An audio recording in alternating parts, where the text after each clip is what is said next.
WMMR. We're going to go to Mark, our first caller. And hey, Mark, good morning. Good morning. How you doing? Wonderful, buddy. All right, what's that highest score with no strikes, please? 190. He's correct. Oh. One moment, Mark. Got yourself a $50 gift card from Bonefish Grill. And if you're in the mood for seafood, Bonefish Grill has you covered with new summer specials like the shrimp rangoon dip and pineapple glazed shrimp paired perfectly with zesty key lime cake for dessert. You can visit bonefishgrill.com. We got a lot to get to. Kathy was like, "You're going to do the Gary Busey thing." I said, "Yes, I need to do the Gary Busey thing," because she could have brought it up in news. But you saw the story, I'm sure, over the weekend that Gary is facing some charges. It was a sex crime harassment related to an incident at Monster Mania, the convention in Cherry Hill. The police released a statement on Saturday indicating that they responded to the reports of sexual offense at the Doubletree Hotel in Cherry Hill, where the convention was being held. Following an investigation, police charged a 78-year-old star with 2 counts of criminal sexual contact, 1 of attempted criminal sexual conduct, and 1 count of harassment, disorderly persons offense. Now, somebody else has come forward, too. There's been 3 people.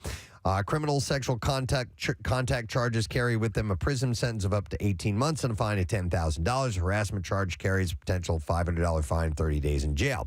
In a statement released to the lawyer, Monster Mania Convention LLC said that it was aware of an incident between an attendee and a celebrity guest and was cooperating with the investigating authorities. They said upon receiving complaint from the attendee, the celebrity guest was removed from the convention and instructed not to return. Monster Mania also encouraged the attendees to contact the police to file a report. So the charges were not the first legal troubles for the actor. In 2011, he was sued over an accusation that he drunkenly tackled a woman at an airport while trying to cut in line. He later filed for bankruptcy. Now, a woman in Newcastle County, Delaware said, and she had spoken to Action News and said that this is what he said, he came up to my left side and started tickling me all over my left side and my bra area, and I just started to squirm and get uncomfortable. She posted photos of her experience on Twitter to support the victims and their allegations against the actor. So this was after that first, this first broke, and then this gal came forward. So he was off and running. She said, I just felt like I needed to say something to back up the fact that it is not new, but now people are reporting it. According to a criminal complaint, 2 victims had told detectives that Busey had grabbed their butt while they were posing for pictures. So he was getting handsy. Yeah.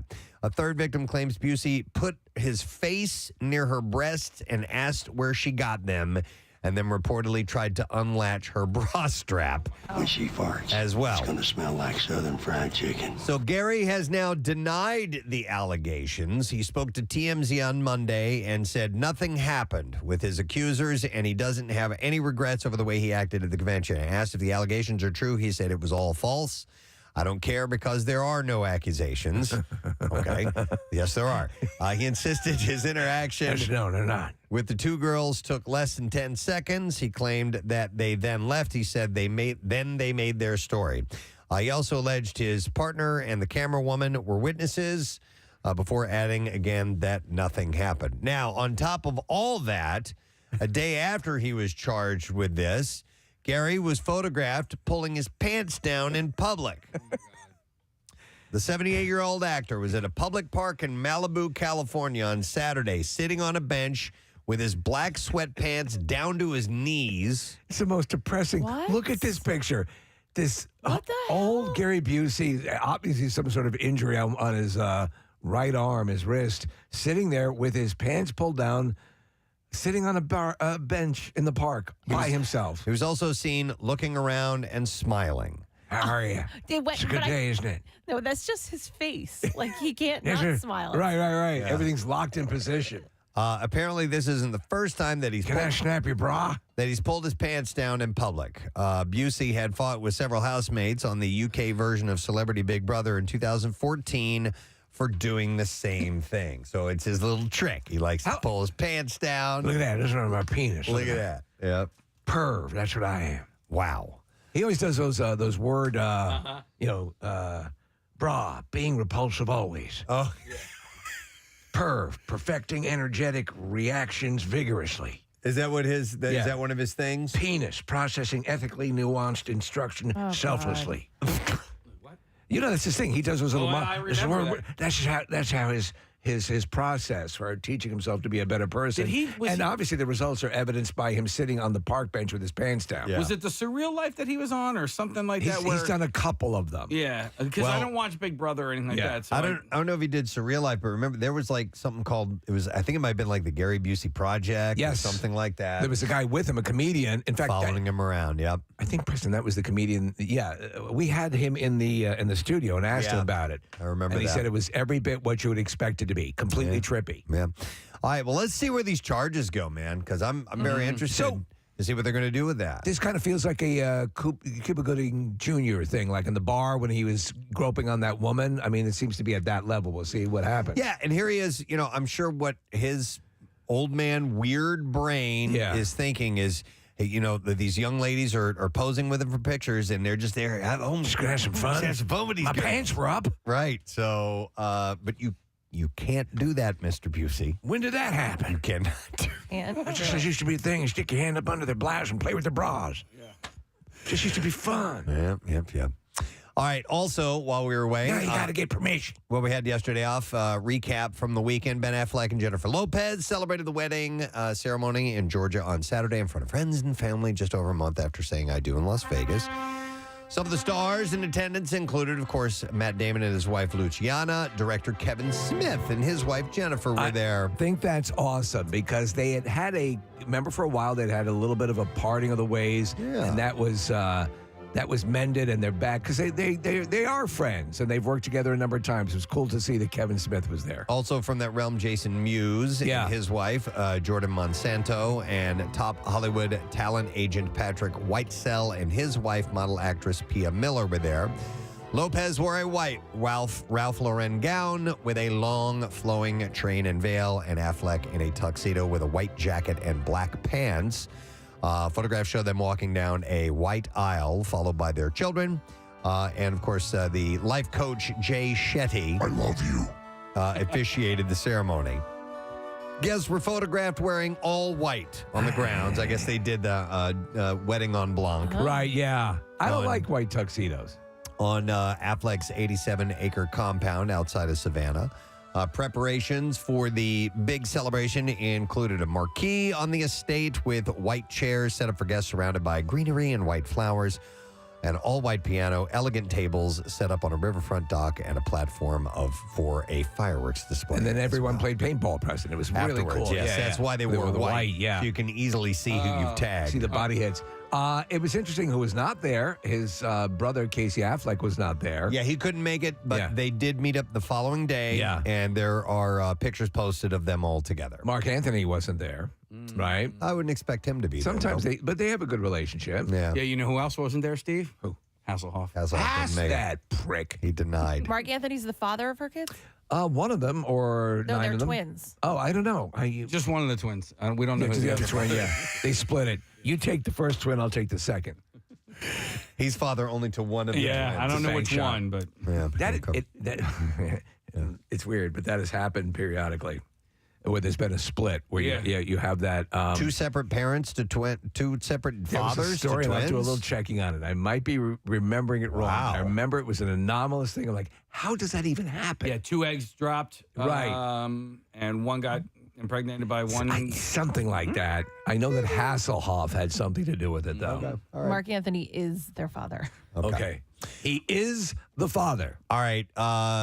How about this story? It looks like there's trouble in paradise for Sylvester Stallone and Jennifer Flavin, his wife of 25 years. The Rocky star had Rocky star. Yep. Well, we could the Rambo star. Okay, if you want to do that, that's fine.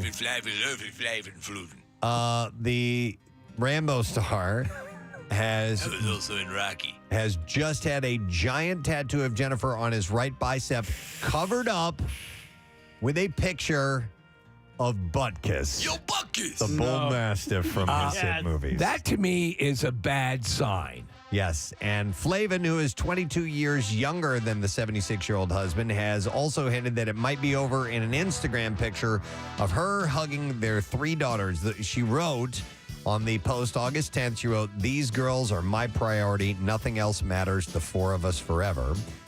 Jennifer is turn your face into a dog. She is also no longer following Stallone on Instagram. Oh, no. A bitch became a bitch. But Stallone's publicist insisted there are no problems between the pair. And it's all a misunderstanding over a botched refresh of his wife's portrait on his arm. No, I don't think so. I don't believe it at all. No, in fact, because the cover over does not look quite right. In fact, one of Flavin's eyes is under Buckus's eyes, and it looks like the dog has two eyes on one side of its face. So she said Mr. Stallone intended to refresh the tattoo image of his wife, Jennifer. However, the results were unsatisfactory and unfortunately unfixable. Mr. Stallone loves his family. The Stallones are presently filming a reality show together, which will debut on Paramount Plus. Okay. All right. He also has a new series where he's playing a mobster who gets out of jail. Yes. And it's from Samaritan? from the people who did Yellowstone. Okay. Oh, well, no, that's a movie. Okay. Samaritan, Preston, is Stallone's first superhero movie. Okay. He plays basically take Bruce Willis in Unbreakable and later on in life. And that's what the story was. Okay. That ain't you! That's why he was pointing at the tattoo. Not anymore. That ain't you! That's a dog! Is that you? Is that my ex-wife? I love her. I wouldn't do that. I just like Buckus. By the way, the daughters are all gorgeous. Of course! Look at the mother! Yeah, she's a model. Right. She looks like one of my daughters. She Stallone, looks like this dog on my arm. Stallone, by the way, was showing off the tattoo. Look at this! Flavin! Get in here, Flavin. Flavin! Flippin'.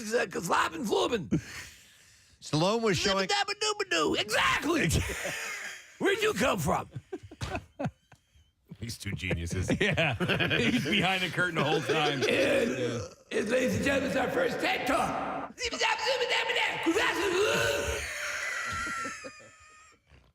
Oh, my God.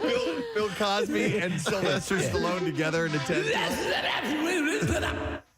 It's like attending a concert by the You got to invite the Tasmanian Devil in. Oh, my God. Oh, my God.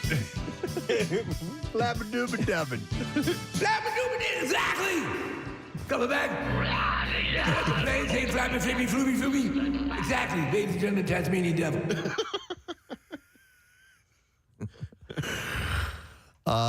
Stallone was showing off the tattoo of his wife as recently as August 7th with a photo on his Instagram page, but just 9 days later on August 16th, tattoo artist Zach Perez posted himself working on Stallone's upper arm, and his pictures show that the ink of her has gone, and in its place is a picture of the dog.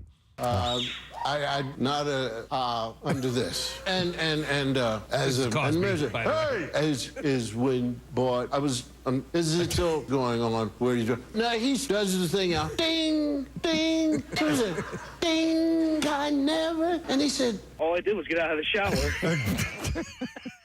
I don't remember what that was, but I like it. Oh, he was telling some sort of joke, and we took every single actual word out of the joke. Right. So, where was I? I don't know. It doesn't matter. They're getting broken up. They're getting broken up. You're talking about the Tasmanian Devil. Better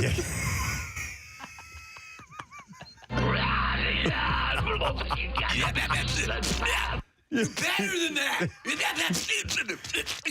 Oh, my God. Will you? All right.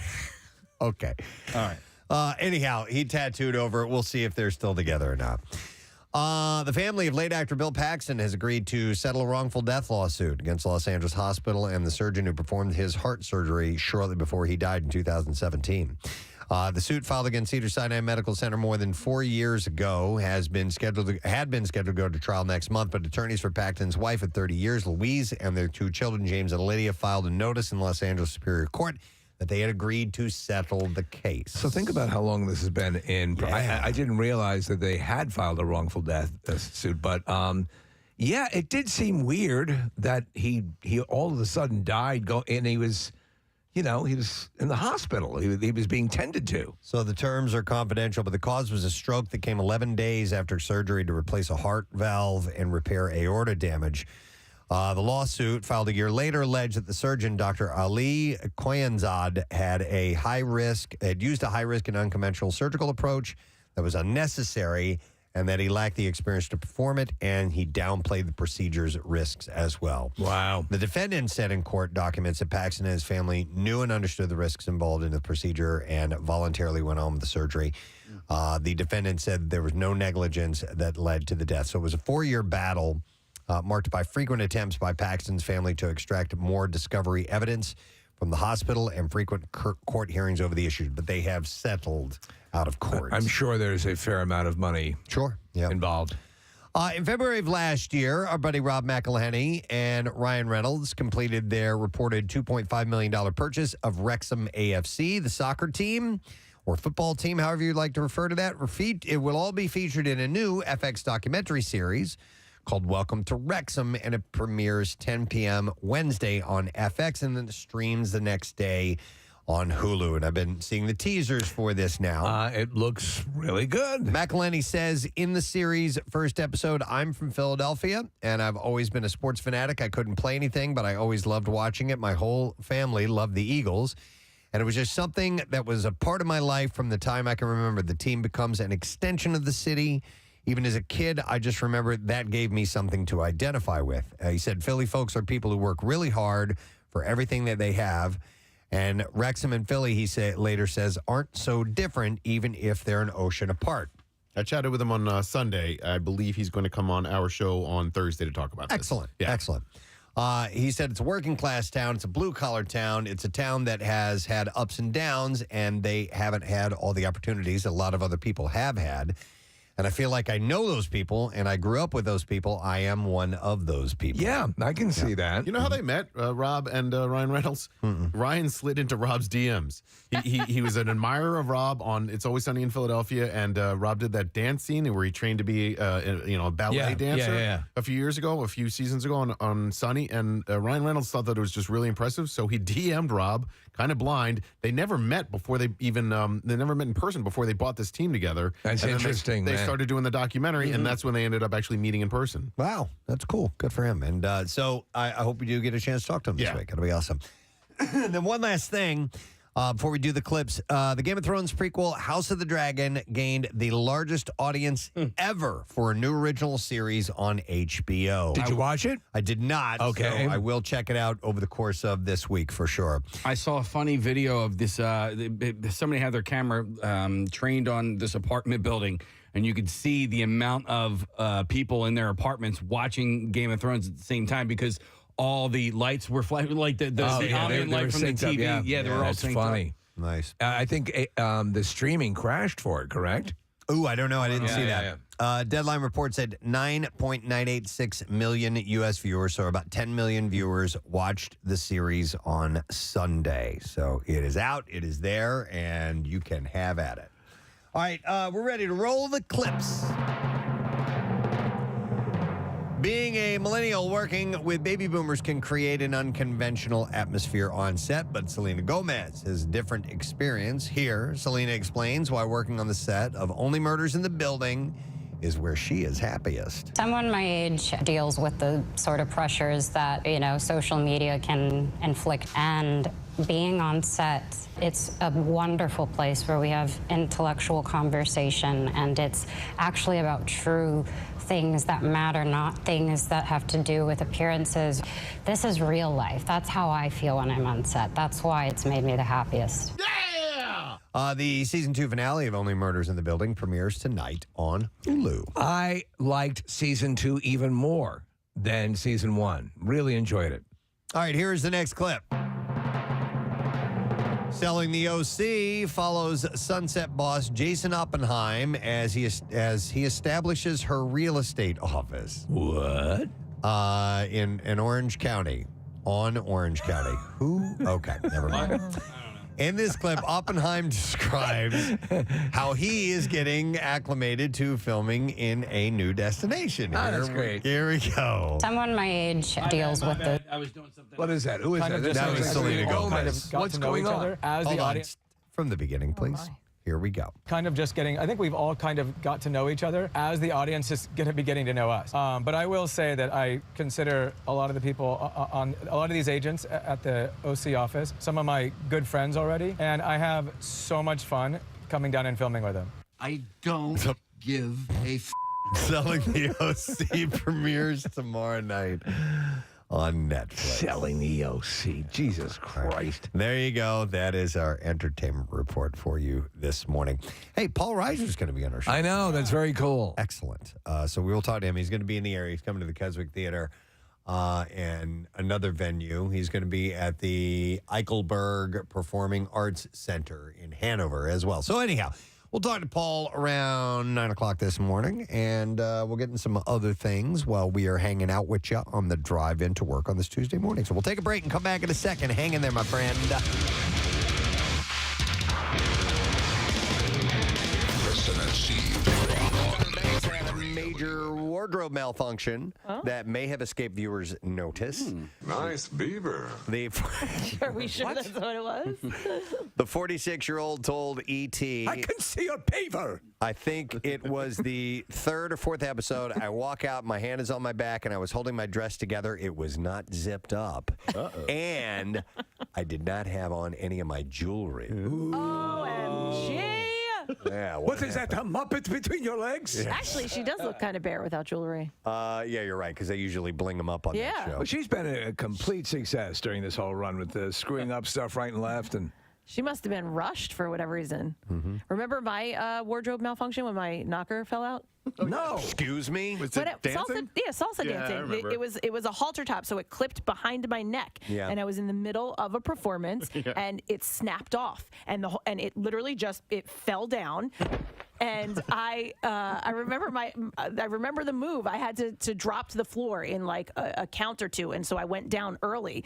And like I remember my partner looking at me like, "What are you doing?" And I had probably 1 or 2 seconds to put the snap back together, and sure enough, it happened, and I put it together, and I was ready to go right after. I don't know how that happened. Were you at Parks or something like that? No, I was at the dance studio La Luna in Ben Salem, and it was on video, and we did have the video, but I made the guy who had the video kind of blur out my nips. Nips didn't show, So did you'll they? never know if they're pink or brown. Damn it, we were so close. No, okay, so my nips didn't show. I was at a friend's wedding one time, and there was a couple out on the dance floor, and this woman's boob was there just dancing along. Her boob's just hanging out. She had no idea. No idea. Dude, those things Somebody eventually said something to her. They're so tight, and like sometimes it just like pops out the top, and you don't even know. Well, my wife's old roommate she was wearing a top that was so loose that we were. It was like a Saturday morning. We were on the back patio having a coffee. She must have like bent over for something, and then she came back up and full on. She didn't even know. I had to be like, "Yo, dude, your boob is," because like I guess like the nipple kind of got caught underneath the neck of the shirt. It was the neck of the shirt had come down. That is a loose-ass shirt. That is a loose-ass shirt. I was like, dude, you're... I just got... Your boobs are hanging out! Just one. I just got a text from the guy who has the video, and he said those were the days. Yes, they were. Giving the gift is more important, I think, than the receiving. So I'll get some things from my wife. She'll say, here's something that I like, and here's something, and so I will get some good gift ideas. But the ones that I'm more excited about are the ones that go, you know what, man? She didn't ask for this. I don't even know if she even knows that this thing exists, but I think she would like this. I have a couple on the list this year that I'm really excited about. Sometimes you go for it, and sometimes it'll be like, oh. And like, oh, I missed on that one. Oh, dude, Rochelle told me that she's like, there's one gift I'm really excited to give to you. And I'm like, there's nothing that I'm excited to give you. Oops. So do you have something? Oh, yeah, I have several things. All right. I have several things. But there's She's gonna nothing love that's them. like, wow, is she going to freak out when she gets this? You know what Preston, I mean? I don't know if you've seen it, and it might be a last-minute thing to add to the list. It is it's It's a dildo mounted on like a machine gun thing. All right, hear him out. Hear him out. It's like a machine gun triad. You've seen those. Yeah, I know what you're talking about. They look like the perfect holiday gift. You know what? You can't put a price tag on love. No, it's a gift that keeps on giving all year. Yes. Wait, Steve, let me ask you a question. Oh, it's got a pull start? Yeah, Oh, my God. Son of a bitch. Yeah. Bastard's powerful. There you go. The Oh automatic. my God. Scaling toys. Oh, it's real? Yeah. Oh, yeah, of course. Oh, jeez. Come on, Kat. What were you going to say? Come on, man. Yeah, think I'm I'm talking about sorry. here? I don't know what I was thinking. I'm an influencer for this stuff. Steve. Oh my God, that Yeah. would be amazing. The machine gun dildo company contacted me and said, let's collab. Let's collab. DM me. All right, another fact that we learned from From the Just Saying Institute, the last- located over 200 sprawling acres in West Virginia. the last decade from researchers. If your ex wants to be friends, they might be a psychopath. If your ex wants to be friends, that's sign of being a psychopath, possibly? In 2016, researchers from Oakland University in Michigan found that people with the so-called dark triad personality traits like narcissism and psychopathy, I guess is how you say it, He's a member of the Dark Triad. often, Like Cobra? I'm gonna have to take him out. often keep their He's exes. the disease. I'm the ex-boyfriend. No, they often keep their exes around for calculating, self-serving purposes. Okay. A desire for continued sexual access, financial help, or a need to still exert some control over a former partner were among key reasons for maintaining contact, especially for men. These are facts, yes, from the Just Saying Institute. From the Just Saying Institute. That where we you end up just saying things at the Just Saying Institute. that we have found out over the last 10 years about relationships It's a and decade. love and sex and all that stuff. So how about this one? Speaking of sex, that sexual afterglow that you feel after sex will last about 48 hours. Really? Yeah. You mean Longer for you, Kath? Or? No, it seems to diminish pretty quickly. Are you sure? Because you had to clean up right it after. off of me. Get it off of me. But the glow, get it off. It's like it's like you've sat in the bedroom with me. Get it off. You have this glow. It's the light refracting off of it. It's shimmering and shiny. Get it off. It's glazy. I look like a Krispy Kreme. So you're generally in a better Get your blanket and pillow. You're sleeping on the couch. You're generally in a better mood after sex thanks to a flood of endorphins and other feel-good hormones released post-climax. Positive effects of getting laid last up to 2 days. And Wow. that the feeling can help couples bond over time. I always let out a big sigh when I close the laptop. Says there might Clear history and there might be Erase the history. what's on Google News? There might be an evolutionary reason for the 48-hour shelf life. 48 hours is roughly the same amount of time that A, conception is maximized, B, it takes sperm concentrations to be restored to peak levels, Do we have to guess which one? and C, no, these things all happen. All the above. And C, sperm remain maximally viable in the female reproductive tract. So all of that happens over 48 hours, and it's all You're the apparently. semen. I'm the afterglow. Just Why is Rambo here? Just let him be Okay, here. all right. Let him be here. That's not Cobra. Rambo, that's That's Cobra. I apologize. He's a professor at the Just Saying Institute. I didn't know. Oh my God! All right, Just Saying Institute. I'm a professor teaching classes daily. let's take a look at the NJM Insurance Group traffic. What's going on, Kath? So we have looks like an accident on 95 northbound. So I had to fake like I was having stomach problems a little while ago. What time is it? 7? Yeah, so a little less than an hour ago, I acted like I had some stomach problems so that this time around it would be more believable. So these guys have no clue what's going on. The right lane is blocked with an accident. We're also slowing from the boulevard out to Belmont, and then from the Blue Route to 202 eastbound side, slowing from the Blue Route into Belmont, and then Montgomery to South Street 422. So what's going to happen now is I'm going to end up outside, above the 4th floor, outside the windows of the Preston and Steve show. And they have no clue what I'm doing. They think I'm taking a dump. And then in New Jersey, 42 north backs up from the Black Horse Pike to 295, 55 northbound jams Deptford to 42. And that's your traffic on 93.3 WMMR. Preston, may I ask you, take a hand out the window there? Uh-huh. Oh, Hey, my man. God. Oh, my God. Jesus Christ. Oh, my God. What the That's hell? good. What the hell? No, that's Casey. I thought it was just a dude working out there. He's got a helmet on. Hang on. Let me explain. We have construction going on in our building, and it happens to be outside of our window here that these guys are out on scaffolding.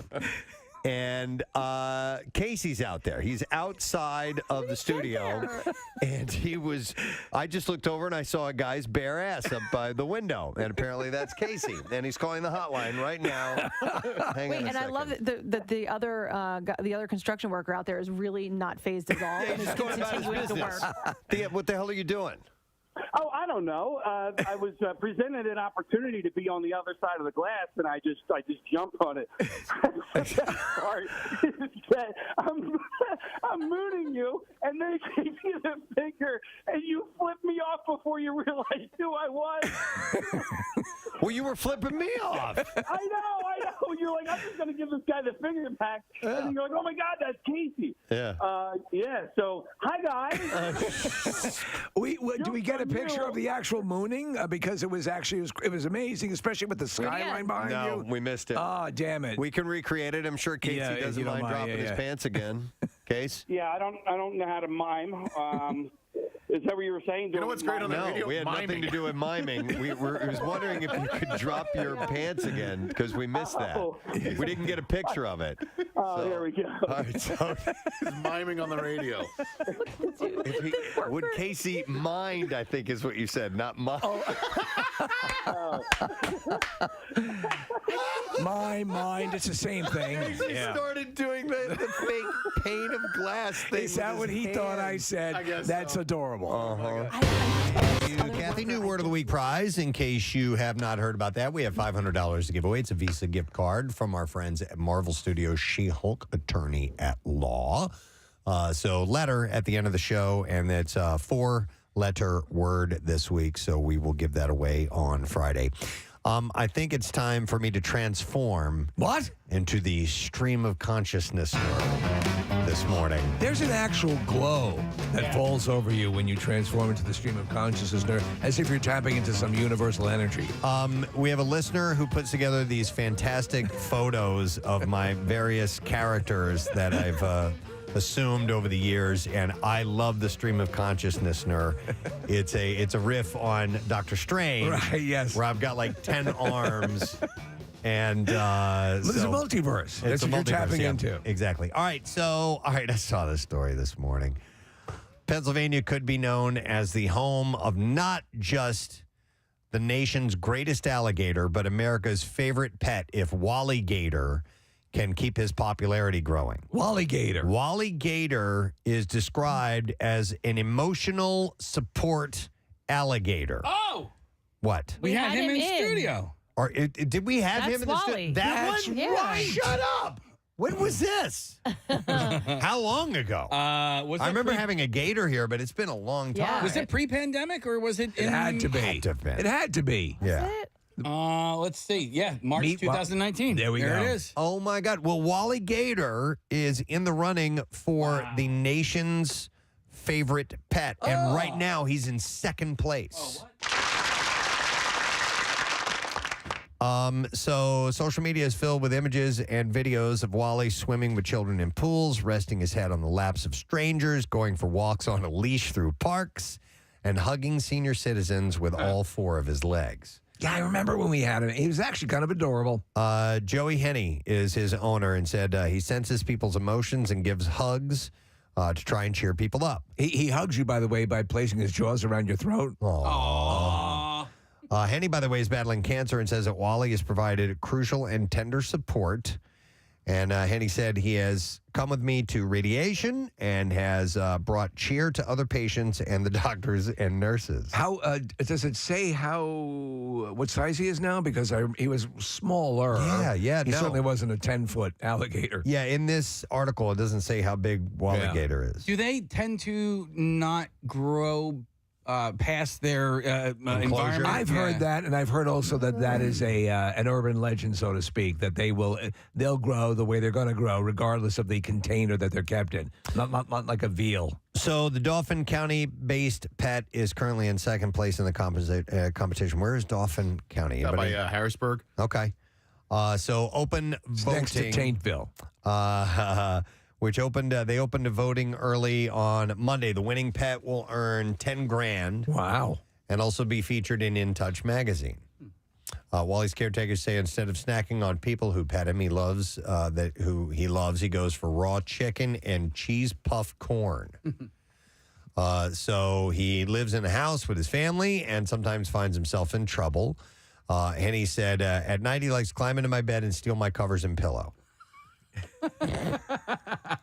So the first round of voting closes on September 1st. Okay. And I'm not sure where you can vote. Wait a second here. It says there's currently... Did they ever find his wife, by the way? No.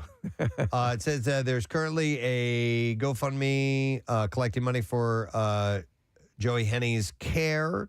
And we're going to link to that on PrestonandSteve.com and voting as well if you want to vote for Walligator for America's favorite pet. You know, never attach much emotion to these things, but I remember when he came in that day, you sensed something there. It certainly it acted, affectionate. Here's a picture, Preston, of you hugging it. Oh, yeah, I totally remember that. Yeah. Oh, man. All right, there's a story, Marissa, on my desk, if you wouldn't mind, the file cabinet or the file stack thing to the left, bottom shelf. Grab those papers. It says for me. Project Omega on the top. That's the one. Yes, it hums slightly and it's warm, but bring it here because I have a few different animal stories and this one. Are you the zoologist? No, because I don't have enough to do the whole segment. Are you the animal husbandry? Maybe I am. Hang on a second here. Yeah, there's one. that I think you guys will really dig. Yeah. All right. So stream of consciousness. No, I'm still stream of consciousness. Yes, of course. That pertains to anything. A new study published by Current Biology finds that dogs' eyes well up with tears when they're reunited with their owners after long periods of separation, potentially linking their tears to emotions for the first time. Wow. So I love that. Tears of joy, essentially. Yes. That dogs are able to create. I love that idea. I would think that anyway, just because we love to think that is what our pets are thinking when they see us or whatever, that they're happy to see us and they well up in tears. That's amazing. So the study's author. So what does it mean when they get boners? What's this what do you think? What's the red rocket all what's about? that lipstick there? Yeah. What's that mean? Dude, that is, when you see that, hilarious. It's funny, right? It is funny. Always funny. Yeah. Always inappropriate. It's never not funny. And always funny. You ever see a cat's lipstick? Yeah. Oh, yeah. No. I didn't know that they had those. Yeah? They are more barbed. Yeah, I've never seen that in the flesh. I'll tell you what. So our dog Chelsea, we had to put her down, recently because she was gotten very sick. But we were recounting a number of stories, Preston, where our neighbor's dog, and she had gotten bound up the way they do. So the male dog had his way, came in from behind for the kill, and then there is an engorging process that takes place that locks them. They're basically inseparable at that point. That's the way nature has it. So you have to wait for things to deflate before you can separate them. Wow. And that's the deal. But cats are the same way. So yeah, that's happened with me and Rochelle a couple times. Yeah. It was, thank God nobody was around. The barbs on your penis. The kids weren't home. Oh, thank goodness. Kids, get a wrench. But also, besides seeing the rocket, a dog humping something is hilarious. Oh my just God. Absolutely. Okay. will slay me every time. Well, we had, and I've told this story before, my neighbors say this was several years ago. They had a Super Bowl party. We went over there. I spent the majority of the time watching their dog, Charlie, hump a pillow. Yeah. It was, I could not stop laughing. He was the horniest dog I've ever seen. They're so funny. Scott, the owner of Zippy, they had a puppy that would, I think his puppy's name was Gidget, but same thing. Just hump the pillow. Just hump anything. You were just like hanging there, and then you look over, you're like, oh, he's and it wasn't a pillow, it was a stuffed animal. Okay. But I do have a question for you. What is funnier to you? Dog humping pillows or. Thank you. They pulled up a video of a dog humping something. Oh, my Thank God. you very much. Or the dog rubbing its ass on the carpet. That is They're a both good great. one. They're both great. That's a good one, too. That one grosses me out a little bit more. Yeah. You know, The ass dragging? Yeah, the ass drag. Yeah, I think the dog humping is almost always funny. Does it gross you out because sometimes it's on carpet? Yeah, there's because poop involved. what about out on the grass? That's funny. Okay, that's what I thought. There's no mess being made. Right. So I gotcha. Yeah. No, it's not that. It's Toby. Toby. Yeah. Toby. Wow. They're both hilarious. I can't help it. Yeah, that's a good question, Casey. Maybe the hump thing, because sometimes if you look at the dog's expression on their face, they're just kind of staring off into into some kind of a blank area. When they're dragging their ass, sometimes they'll look at you. Yeah. Do you know what's funny though? So we had Chelsea, a female dog, but she would hump things. Yeah. As if she was equipped to hump things. Yeah. Some female dogs will do that. Yeah. it's I'm really like, weird. what?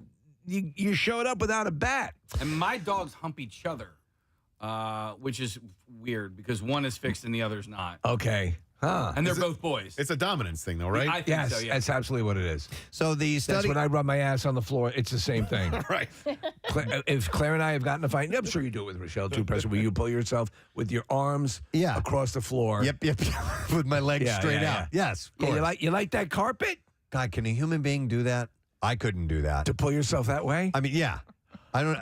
You'd have to I'm not gonna really try lean it. over. I'm not going to try I was it. gonna I'll try hurt it, but I'm myself. like, I would hurt myself. I probably could, but I no. The study's author, Takafumi Kikuzi, said, we found that dogs shed tears associated with positive emotions, noting that the tears may be due to a release of oxytocin. Kikuchi said that he made the discovery after one of his poodles gave birth 6 years ago, and tears began welling up in her eyes as she nursed. And he said they gave My first time as a mother. They gave me the idea that oxytocin might increase tears. Oxytocin, which is known as the love hormone, Come over and see my 9 babies. has previously been found in both dogs and their human owners during interactions. And the new findings suggest that the release of oxytocin solidifies the bond between humans and dogs. I believe that. Dogs have become a partner of humans, and we can form bonds. And in this process, it is possible that the dogs that show teary eyes during interaction with the owner would be cared for by the owner more. Well, you've seen the footage of somebody, say a serviceman or a woman or somebody's been away. They return home, and the dog just freaks out with joy. Yeah, or just anybody who's been separated from their pet. Right. Yeah. The study comes after scientists found that dogs' heart rates increase by 46% when their owner says, I love you, while cuddling brings down their BPM by 23%. What about when owners actively make love to their dogs? Is there what's released? They're still executing a study on that right now, Steve. So the results are pending. The owners' heart rates, by the way, also increased by 10% when reunited with their dogs after a long period of time. They're very comforting. They really are. And researchers also determined that the phenomenon known as puppy dog eyes was likely achieved through thousands of years of selective breeding to give dogs more human-like faces. Puppy dog eyes, they're watching you.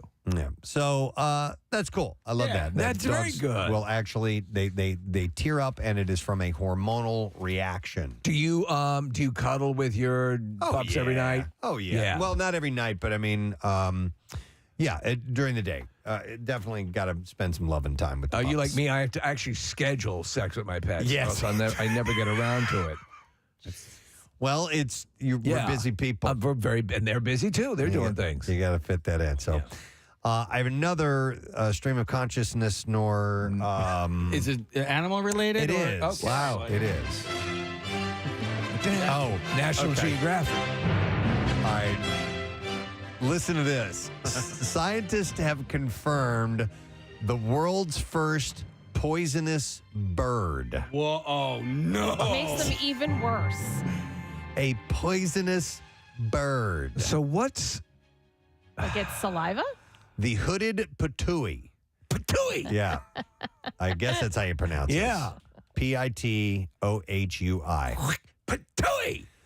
Was always thought to be poisonous by the people of Papua New Guinea. Yes. But it was not confirmed until ornithologist Jack Dumbacher had an encounter with the bird. Is that a Papa Patooey? That It's is not a even a good looking bird. Like, Papa Patooey. like at least the frogs, like those colorful frogs, they're poisonous. At least they're pretty. Like What do this you mean is- it's not I even think that's good actually a looking pretty Look bird. at the orange. That's so ugly. It's a pretty bird, Kathy. Brown and black, and now it's poisonous. Kill That's it. not brown. That's orange. orange. That's a brown. That's, That's a burnt. It's a orange. burnt orange. It's not really a pretty one. You're a pretty bird. It's not a pretty orange. What are you? Are you a kidding me? hard I woman. just, by the way, bitch. Your autumn activities. By You the- love that color orange when by it's the way, involved. hold with- on. I just want the listeners to know that I watch Preston's face, and he gets so mad at me when I say things like this.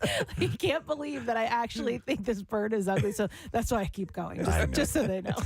So how does it transmit its poison? Is it simply what it has on its, as Kathy said, like on its beak or something? Or is it there's a method of inflicting or injecting this poison? It's a little more complicated. So It mails it to you. Jack Dumbacher and his team captured several of the birds. When one of them scratched his finger, he placed the finger in his mouth and felt his lips and tongue go numb before they began to burn. Why would you place your finger in your mouth after a bird scratched it? I don't know how you might react to a cut. Yeah. So Dumbacher tested the bird to see if it was the cause of his symptoms, and he got the same symptoms when he placed a feather from the bird in his mouth. I don't know why you do What that. about when he ate the bird's crap? By the way, speaking of eating the bird, the people of Papua New Guinea call it the garbage bird because of the way it smells when it's cooked. They eat these things? It is only eaten as a last resort. Oh, my God. They said. Stop eating stuff. Dumbacher discovered that the patooey stores... Oh, that was good patooey. Batrachotoxin, I guess is how you say that. Batrachotoxin, in its feathers, body, and organs. It is the same neurotoxin found in poison dart frogs. Oh. And the beetles that the patooey eats. That's right. Yeah. Well, I'm a patooey. He ate John Lennon. That's right, we're patooeys. Researchers believe the beetles cause the bird's poisonous nature. Very poisonous. Because scientists do not believe that it produces the toxin itself. We are the patooeys. So it's kind of in a weird way. Scientists don't. It's getting the poison from elsewhere. Yeah. That's weird. And scientists do not know why the bird stores the poison. So this to me seems similar to like the Komodo dragon, which does not have a. It will not inject poison like maybe like a Gila monster. Doesn't would. have a venom. Right. But the bacteria in its mouth becomes like a poison. So if it bites you, it can. Besides the initial bite, it can inflict extra damage because of that. But this is an actual toxin. I know. That's pretty wild. And it's weird that somehow or another the bird stores it, and I don't know in case it needs it. If it uses it, for in predatory sense or anything like that, or even if the bird is a predator at all, I do not know. I know nothing about no patooey here, folks. Come on, kill me now, patooey. But it's pretty strange, isn't it? Yeah. It's very strange. Yeah, a poisonous bird. All right. Hang on a second. Where Do did you it? have more poisonous creatures? Well, I want to make sure I don't mix in your Nat Geo section I don't want to mix up my of the stream of consciousness. stack of stories here. Okay. Wait. I might have another animal. This might be all animal stuff. I used to love this series. I think I have another animal story in here. Yes. Tonight on National Geographic, the patooey. All right. How about this? Scientists have revealed they plan to bring back The Tasmanian Tiger. Almost 100 years. That's the craziest animal I've ever seen. It's so crazy, right? You better believe it, Cosby. Cosby and Sly. Coming soon to a TED Talk near you. With special guest, the Tasmanian Tiger. This is a weird-looking creature. To me, when I look at it, pictures of it, it looks more like a jackal. Yeah. It's got a dog like look to it, even though they call it Tasmanian Tiger. But it's weird in its pattern. It has stripes, but it looks like Jennifer Flavin. Well, only from like its mid back down to its tail. I mean, the Tasmanian Tiger. That sounds like one of those creepy sex acts, you know? Yeah. Right. Where across the we back. need jumper cables in Crisco. Yeah, no, the Tasmanian Tiger. Are you going to do a Tasmanian Tiger on me? It sounds like the Dizzy Gillespie or the Dirty Sanchez or the Klondike. Or, Use poop stripes. What would you do for a Dirty Sanchez? Well, anyhow, it's been extinct for about 100 years. Oh. The Tasmanian Tiger, also known as the thylacine, roamed the earth for millions of years before being wiped out by human hunting in the 1930s. And now, Colossal Biosciences, a startup based in Dallas, has announced plans to start the de-extinction of the species using stem cell technology. De-extinction. What? It is a sex term. Are you serious? No, is it really? Oh, my God. Casey, you nailed it. I don't know how to say any of this, Preston, so I'll let you. The Tasmanian Tiger, please illuminate us. Exactly. No, I can't do this. No, I don't think you can. Just look it up on your own. Oh, my God. Look, okay. Let me see if I can do it. Wait. Let me just tell you the last part. The last line is, drop a deuce on her pinky toe. Oh, my God. Steve, it's up on the big screen here. That's the last part of it. It's always like when you're banging a girl in the Dookie Blaster. Oh, dude. Okay. Oh, my God. Okay, so you can't. So you pinch your left nipple. Yeah, don't even try it. have to. I know. But yeah, drop a deuce on her pinky toe is like obviously the culmination of the act. The Tasmanian Tiger. Wow. Stupid. And that was updated as recently as February 6, 2021. In case there have been any innovations in the Tasmanian Tiger. So once ranging throughout Australia and New Guinea, the Tasmanian Tiger disappeared from the mainland around 3,000 years ago, and it's been thought that it was due to competition with humans and dogs. So for office work. The remaining population isolated on the island of Tasmania was hunted to extinction in the early 20th century. Can you send the Tasmanian Tiger in here? The last... we had to go with a human on this one. The last known individual died at Hobart Zoo in 1936. Yeah, it was clubbed to death. Colossal Biosciences has teamed up with the University of Melbourne on an ambitious project to bring the extinct species back. Simply to see if they can, or do they believe there's some other ancillary benefit to bringing back the Tasmanian Tiger? Yeah, I'm not sure. It may be just to see if it can be done. So if they can, obviously, you know, how we've said it many times before, but we're slowly edging towards Jurassic Park. Yeah.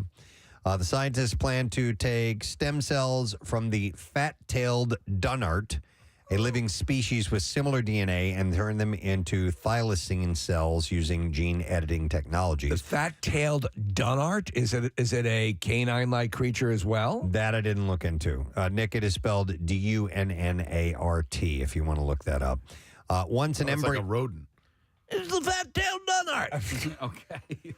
Look up fat-tailed. It's a marsupial, narrow-footed marsupial. Oh, okay. So once an embryo is created, it would then be transferred into either an artificial womb or into a Dunnart surrogate to gestate. Wow.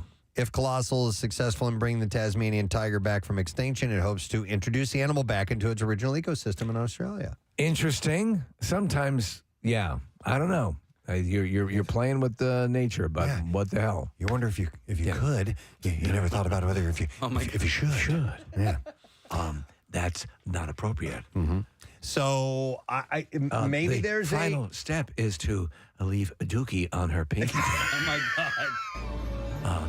As far as repulsive sex acts go, this is at the top of the list. You defecate on your partner's pinky toe. All the while making sure not to hit the other toes. You know what I love seeing is, and now I'm having, I've lost, what's his name? Jeff Goldblum. I love seeing people impersonate Jeff Goldblum in front of Jeff Goldblum. He loves it. There are a few videos of people doing it, and some of them are spot on. Yeah. And because he gets all Jeff Goldblum-y while they are. And it's great. It's great. I just love seeing that. I told you my buddy's sister dated Jeff Goldblum for a minute, and you'd mentioned. Remind us the story. No, of it's. I mean, there's really nothing special. It's just that they all lived together at the time, and so he would come home, and there would be messages from Jeff Goldblum on his answering machine, and I was like, "That's kind of cool." That is cool. Yeah. I'd love to have a message. The show that he hosts on Disney Plus, I cannot recommend more highly. If you just want a half hour of like something to make you smile, watch Jeff Goldblum Solves the World or whatever the hell it's called. It's on Disney Plus, and he just goes around and he learns about blue jeans, and then he goes and he learns about the Tasmanian sex acts. You know, like, but it's Jeff Goldblum being quintessential Jeff Goldblum. Okay. Should I? You know, You have another one? Well, no, I'm out of animal stories. I'll bet if I dug into my quote-unquote junk drawer, I could probably find something here. Did you remember you were the game warden at one time? I did not know. Apparently, there's a picture of me as a game warden. Now, that's going to get annoying. Stop it. All right, thank you. I bet you I can find an animal story if I... Well, the stream of consciousness, sir, can do this. I know, but you transcend every other subtopic. But we've gotten into a groove. Yeah, a Tasmanian tiger, so to speak. Yeah, hang on a second here. This may be futile, but I'm gonna look because Futile. Yes, futile. Not Feudal. Feudal. Oh, feudal. Yes, I'm the Lord. You're my serfs. We are now feudal. It's, my lady, remember it is most important to culminate with the defecation on your pinky toe. God. Tasmanian tiger. Yeah, I don't think I'm going to be. Wouldst thou perpetrate a Tasmanian tiger on you? The World According to Jeff Goldblum is the name of the show. He's looking that up. What do you got? Okay. Well, all right. You know what? I think I already did this story about sea turtle eggs. Did not. Not All that we right. heard. And there you go. Here All we right. go. Okay, fair enough. Tonight on the National Geographic. All right. The stream of consciousness nerd tells us about sea turtle eggs. Becomes the warden, the game warden. Wildlife experts in Florida keep watch on sea turtle eggs. They have been, and they have had an easy job of late cataloging the gender of hatchlings because they have all been female. Wow. Uh-oh. Only female sea turtles for the past 4 years, according to Bet Zirkelbach. His name is Bet Zirkelbach. You know, they say always bet on Zirkelbach. I think Bet is a woman. Manager of the Turtle Hospital in Marathon. Kind of like Bette Midler, you know? Exactly. Bet Zirkelbach. Bet on Zirkelbach. The reason isn't some genetic fluke. Instead, it involves the state's hotter temperatures. And I did not know this about sea turtles. While the gender of most animals' offspring is determined during fertilization, it is determined afterward for turtles, specifically all about the temperature of the sand in which they are buried. If it is 88.8 degrees Fahrenheit or higher, the hatchlings will be female. And if it is 81.8 degrees or lower, they will be boys. Isn't that interesting? Isn't that wild? Yes. This is a plot point in Jurassic Park with Jeff Goldblum because they breed all the dinosaurs as females. Right. And right. And they point out, right? That's how you stop it. Life finds a way. Dino DNA. And they didn't know about the temperature thing. That's right. We didn't know about the temperature thing. Yeah. That's right. It's a hell of a park. Riding around this thing all day and didn't even see a damn dino. By the way, where did the goat go? Yeah. You do plan to have dinosaurs in your dinosaur park, right? Yeah. He's in the car. This is the worst goddamn park ever. Can't take it. Dino DNA. So, according to Zirkelbach, Let's Zirkelbach. We'll circle back to that. That's a looker, by the way. What? Bet. Zirkelbach. Oh, she is. Yeah, she's very attractive. Quite attractive.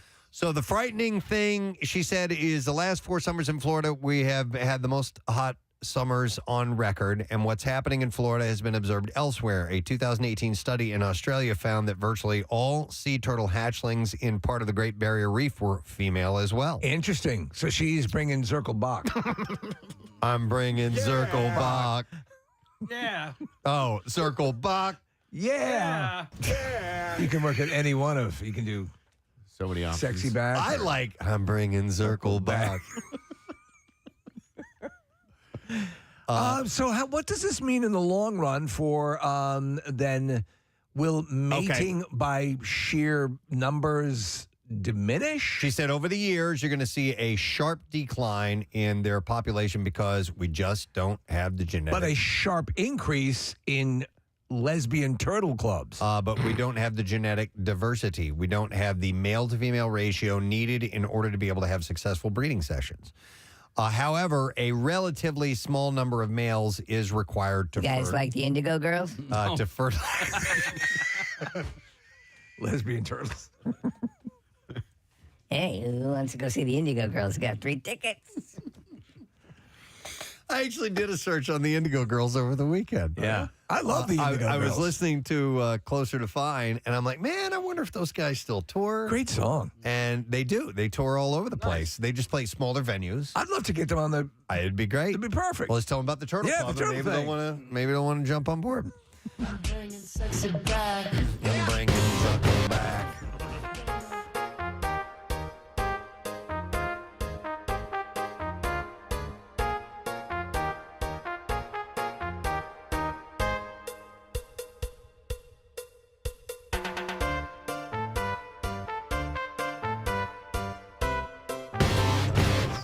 Holy crap! The Indigo Girls are in town this week. What? Shut up. They're at Bristol Township Municipal Building on Thursday.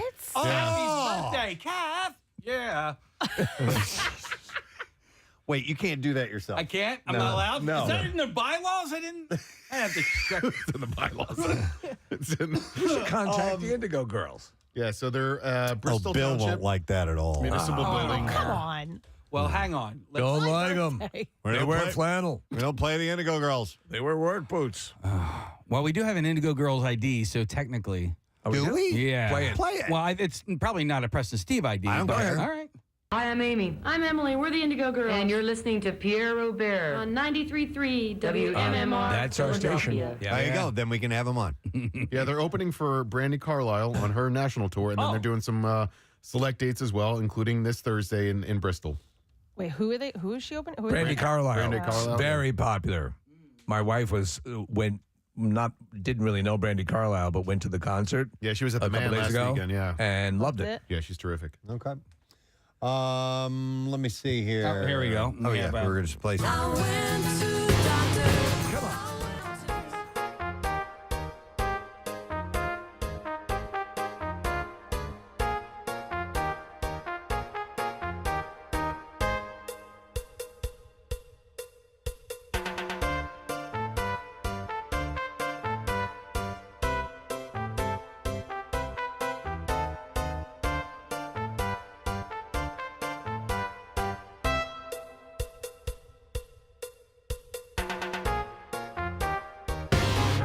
Before. Northampton, Massachusetts, and then going back out with Brandi later in the All right, it all depends on what time they get in town and could they come by here. What? Well, it looks like they're off on Friday, so maybe we have them after their big gig. Maybe. So let's get them and the support alligator in here, and we'll have a show. Walligator? We had alligator. How would you guys like to meet an alligator? Does that? Let me bring it to the ladies, see what they say. Yeah, they're all in. All right. By the way, sea turtles? Oh, right. Yes. Yeah. A relatively small. Tonight on National Geographic, all female sea turtles. It's happening right now. We now go live to an Indigo Girls concert. Relatively You want to small. go out for some drinks after this? Small number of males is required to fertilize eggs, suggesting that the out-of-whack male-to-female ratio may not be as dire as some fear. But it is interesting, and I did not know that about sea turtles. That it's determined by temperature. By temperature. As they form in the egg. Have you ever seen the process? Yeah. When we were in When they climb out and go to the water? My grandmother, years and years ago, used to have a home near Flagler Beach, Florida, and they occasionally that would happen. It's very cool to see it. Watched a guy on. There was some reel on Instagram. There was a sea turtle that was turned over on his back, and it couldn't get over. And I felt so bad for it. But the dude went over and he actually needed help. I didn't realize how heavy it was. Stop in the middle of that. I know because he had to flip it over. He had to flip it over, but he had to like dig underneath, and then big, huh? These things are huge. Yeah. In Hawaii, you cannot touch them. You touch them, you're in big trouble. You can go to jail. Even if they're about to die. You're not allowed to touch them. And they have very protected, when they have the areas where they lay their eggs, they're like staked out. Nobody can go anywhere near them. But you can stand close and sing Indigo Girls songs.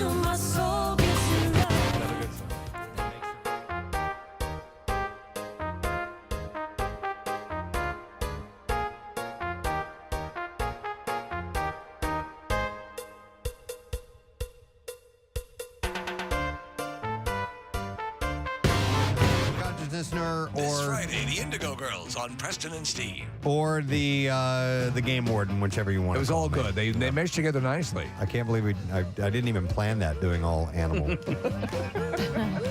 portion of that. You can't help but do great content. We're going to have to take a break because we got some bizarre file stories to cover. So we'll come back with that. Don't forget, Paul Reiser is going to be joining us this morning, and you know him from Stranger Things and tons of stuff throughout the years. But he's going to be in town as well, so we'll get those details a little bit later. We'll be back in a moment. Stay with us. The first time, Kathleen, I did it, you were still doing your traffic. He was the only one who saw me, and you just hear him go, "Are you serious?" Casey, is it cold out there at all, or is it protected? What's that? Is it cold out there at all, or is it protected by the glass at this point? I'm totally fine. Yeah, no, we're completely enclosed in glass. So the outer glass is it's cut off from the elements outside. Yeah, so they have this atrium that they're adding to the building here. Ask this construction worker what his name is. Oh, jeez. Oh, man, I don't want to do this. Hey, what's your name, by the way? Robert. That's Robert over here, guys. Hey, Robert. We've been looking at Robert's ass for the better part of the morning, so yeah. Like, hey, guys, I hate you. I'm trying to do my goddamn job. Seriously. Okay. How did you get out there, by the way? So you got to go down the third floor. Well, first I had to sign a giant waiver, and then I put a hard hat on, and then I went down to the third floor. I walked out. I had to climb up a ladder. Oh, really cool. Yeah, I've been wanting to do this stuff for a while. Hey, let me ask you this: is the fart earlier? Was that you about to go out onto the scaffolding? Okay. Yeah.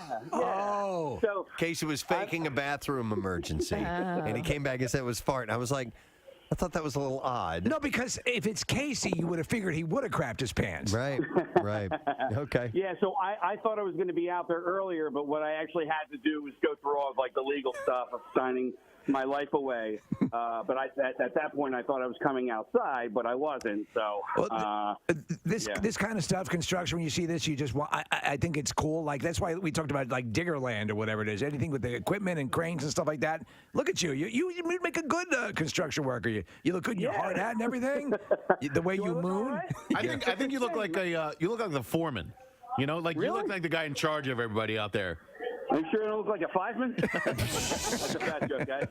A fat joke? Yeah. All right. All right. Well, get on in here. All right. Come on back in. All right. Bye. Guys, I thought it was a guy who works here that maybe was a listener and decided to show us his butthole. But no, it was Casey.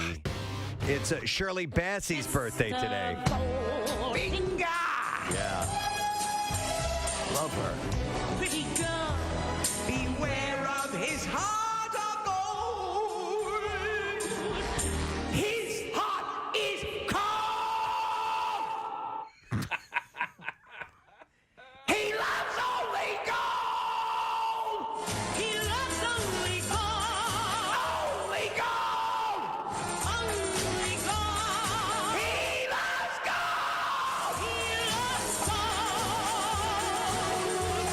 It's the only reason I bring the birthday up every year. That, and actually, we had mentioned that she was on the Oscars, and they had her come out and sing that song, and her voice was outstanding. Hasn't lost a bit. She's 83 years old. She's still a gorgeous woman, too, at 83. She also sang the other Bond song for the movie Diamonds Are Forever. Okay. Diamonds are forever. I don't know how it goes. Sparkling round my little finger. Unlike men, the diamonds linger. Wow. Men are mere mortals who are not worth going to your grave for. So she's 83 today. We have that as well. Oh, wow. Diamonds are forever. They are all I need to please me. They can stimulate and tease me. They won't leave in the night. I've no fear that they might desert me. Nice. I could have done those parts. I could have sung those songs. Easily. All right, and then we have Rachel Nichols, who is in... Rachel Nichols, jingling in your pockets. Nichols. And another bass player, Rick Savage of Def Leppard. He turns 60 years old today. And an odd thing, he's got extra appendages. Wow, really? He's got 3 legs. He picked... When this band was in their height, when Pyromania came out, I was a huge fan. Oh my God, of yeah. Def Leppard. They were great. I went to that tour. I went to that concert. It was awesome. It was one of my first real rock shows that I went to. And they were driven by a robust MTV presence. Oh my God, yes. I told you that I don't remember what year that came out. It had to have been 84, 85, something like that. No, it was before that. Was it? Yeah, it was like 82, I think. Okay, hang on. Is Pour Some Sugar on Me on that one? No, that's... Oh, wait. Pyromania. I'm sorry. 83 is when it came out. Okay. Okay. January of 83, and... No, it was not on that album. Man, what was Pour Some Sugar? That was a gigantic album, and I can't remember the name of it. After the Gold Not Rush? High and Dry. What the hell is the... No, High and Dry was early. Hang on a second here. Hysteria. That's it. And that was 87. That was 87, okay. Yeah. Because I have a vivid memory of a guy that at the pool, he came with this boombox, a la Lloyd Dobler, blaring "Pour Some Sugar on Me" because he was trying to get pumped up. He was going to do a triple off of the high dive. Okay. And that was his motivational song? That was his motivation. Pour Some Sugar on Me? It's like right out of a movie, right? Like, basically like jean jacket and cut off jean shorts. Clear me a path. Right? And he's blaring "Pour Some Sugar on Me," and he gets up onto the high dive. Today's the day. Today is the day. He had been working himself up for this for like an entire weekend. Are you ready to do it today? Right? So he gets up. Gandalf showed up. Oh my God. When you're done pouring your sugar, I want to see the greatest dive of all time. Anyway, what happened? All right, so what happens is he gets up on the high dive, blaring music. You and me, babe. And he got up and what did he do? He counted the 3. He got off at the end of the board. He did 1 flip, 2 flips, 2.5 flips, and then landed flat on his back. Splattered all over the place. I swear to God, he got up spitting blood because he hit smack so hard. Ow. It was great, man. What a great memory. Rick Savage's birthday. Sometimes he just heads down that path, and you have to let him go. I we need to hear. Sometimes in life, you need to let things happen of their own accord. We need to flush it out. So we learned something about some dude we'll never meet. Yeah, he's all right. Rick Savage is 60. Thank you, Rick Savage. Thank you. Wherever you are. Me TV, they have billboards in the city now, and they're promoting the Flintstones are on at like 6 or 6:30 every night. I know, it's crazy. So, I know, it's so stupid that we're watching recanned show, but Me TV does it well. They do the Flintstones into the Honeymooners. I always hated the Honeymooners, but I loved the Flintstones. And they're the same show, basically. It's the same show, yeah. But I didn't like the Honeymooners because Ralph Cramden was an a-hole. Yeah. He just, Alice, I'm going to beat you to death with a hammer. Right, that's kind of what the implication I mean, to the if moon. my dinner isn't on the table at 5:30, Yeah. I'll punch you in the throat until you die. Yeah, to the moon essentially was that. I'm going to punch you to the moon. Yeah. Ah, the good old days. I'm going to throw you down the stairs and beat you with a sack of oranges. To the moon. They loved but it. not before I strangle you and rub a hot iron across your face. Then I'm going to cover you in pork chop sauce and put you into a pit with rabid dogs. Wow. I'm going to cut you up so bad you'll never be able to have children. Oh, my God. I'll remove your breasts with a wood planer. To me, it was so depressing, too, because they had their clothing was in a bureau in the kitchen. Well, they were poor. I mean, they were just making ends meet. But I mean, there's Desi Arnaz used to beat his wife too, because I remember she spent too much. She spent too much money on like hats or something like that. And there was an episode he bent her over his knee and spanked her. Oh, and there was another episode one time, Casey. I kid you not.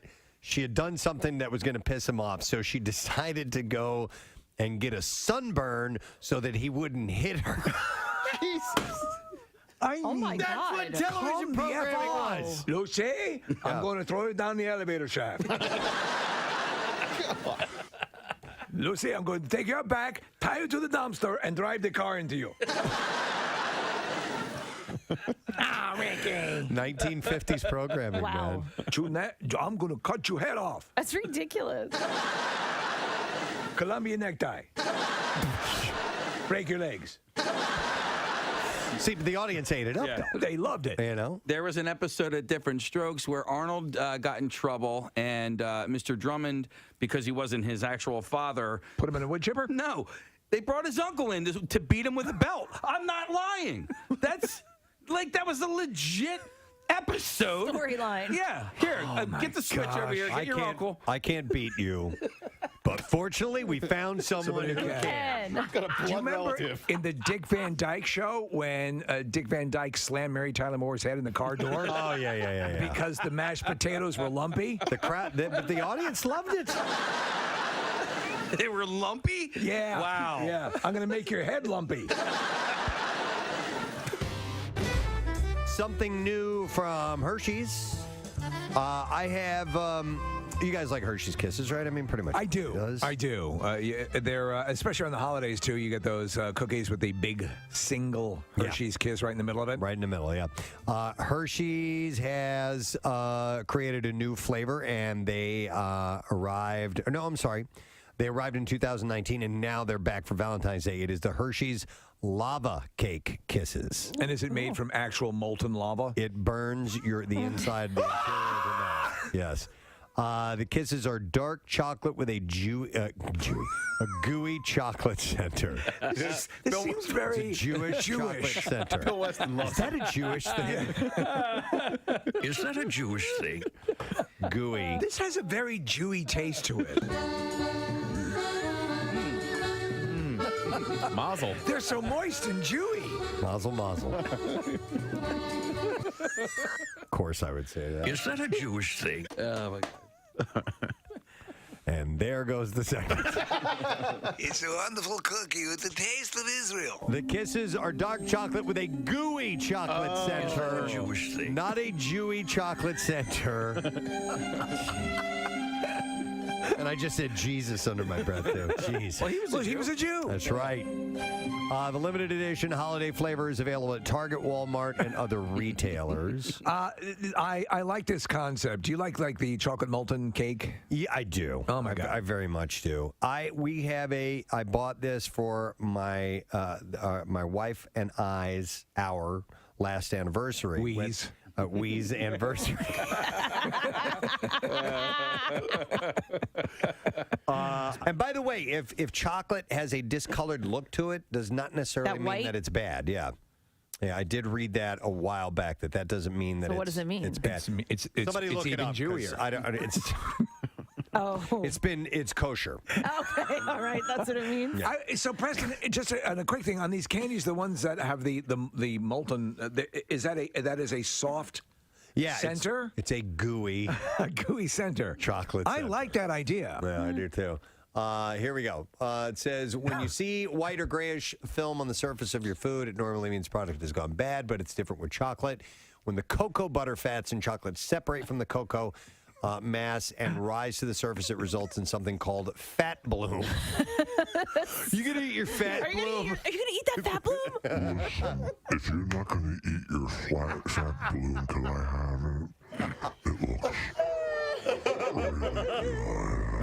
Can I have So if it's white, it's Could I please have your fat bloom? It looks extra delicious. it might not be bad, but it's called fat bloom. I'm going Right. to pass Yeah. on it. Okay. So let's just make a dessert, go cut right to the chase, and fat bloom. One last thing. Marissa sent this to me. It involves booze, so thank you, Marissa. Red Lobster has added a specialty cocktail to their menu. Red Lobster is now offering a Bloody Mary, but with a twist in line with their brand. It comes topped with a lobster claw and one of their famous Cheddar Bay biscuits. Wow. And it does look quite yummy. So it's made from Tito's vodka, Marissa's favorite, and Bloody Mary mix that apparently is custom made by Red Lobster. The glass is then garnished with an entire lobster craw, one shrimp, an olive, a lime, a Cheddar Bay biscuit, and spicy seasoning on the rim of the glass as well. My mouth is watering. Really? That's working it for you, huh? Oh, man, a good Bloody Mary. Jesus. Murray. You and the Jewish thing. Jeez, oh, man. Listen, can I have a Bloody Mary and some of those Jewy candies? Bloody Murray. We should make a Bloody Murray. Here is cream soda, gefilte fish. It's a Bloody Mary. Manischewitz. Yeah. Right? Do they make like a raspberry Manischewitz? Manischewitz. I've only seen Listen, blackberry. have with your Jewy candy. I want to try a Bloody Murray. A Bloody Murray. Bartenders, come up with a Bloody Murray. I'm coming. Oh my. He said he wanted a Bloody Murray. and it comes with calamari, which looks like calamari. It looks like it's been from a bris. Sure. You know? I'll have some calamari, a Bloody Murray. Anyway. We need to make that drink now, Preston. Yeah. I know. That's why I said let's put it out there to bartenders. Yeah, bartenders, come up with a Bloody Murray. Bloody Murray, and we'll try it out. Anyhow, how about this? Gibson and Slash have announced the release of the first ever Slash collection, which will feature multiple acoustic and electric guitars. Yeah, the collection will. Oh, Gibson, I got you, Mel Gibson. The Mel Gibson guitar. It has all these sayings etched into the wood. So the collection will officially It's premiere. the Mel Gibson collection of guitars, featuring all his rants emblazoned on every guitar. The Whore Edition features a Stratocaster pickup.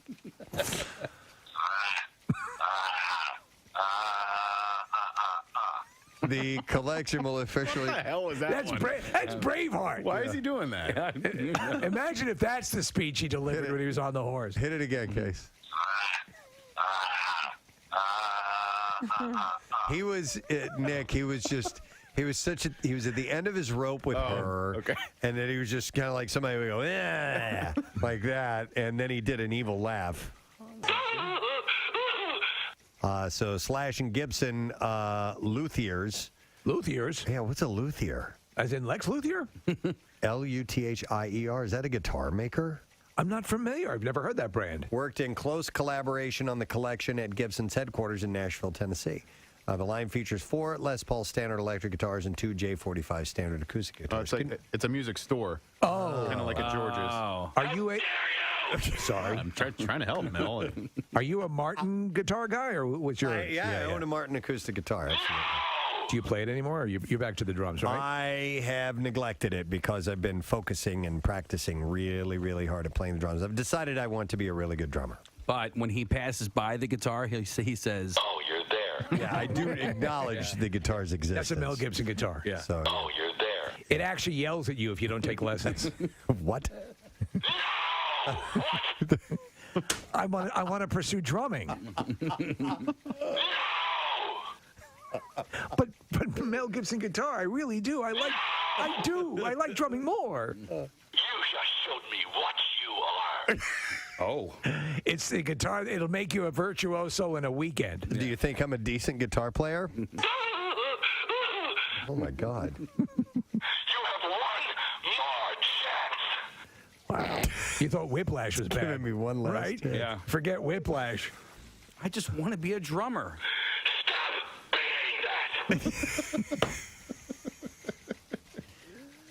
The Mel Gibson guitar. Oh, God.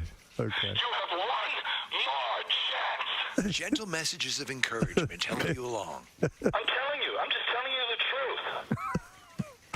The most candid guitar you'll ever own. Big fucking guitar.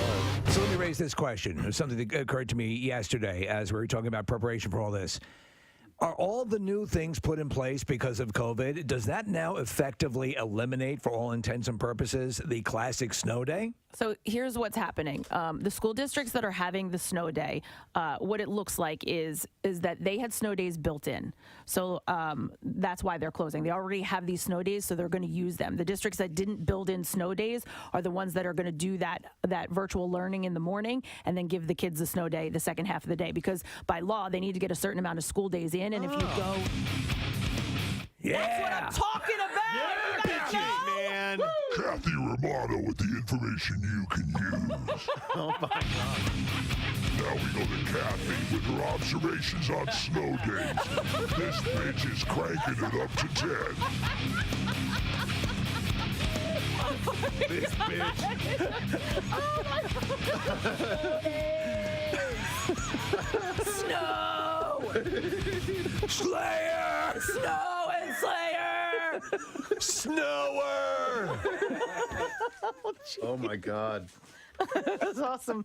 I have a variety of stories, and I went into the connoisseur. When I felt the teeth, I immediately knew, and then as I opened it, I knew that I either turned it or it turned me. Yeah. But it was confused just as I was confused, and then it just let go. So he swam to the dock, and you should see the stitches on this guy's head. Well, the part of his skull's caved in. Yeah, he swam to the dock, hoisted himself up, and was driven to the hospital by a good Samaritan, and he even called 911 himself to explain what had happened. He said, listen, I'm not going to put extra stress on somebody that's already driving a bloody man somewhere. Yeah. Like, if I can take the load off of this lady, I'll do it. So that's why he made the call to 911.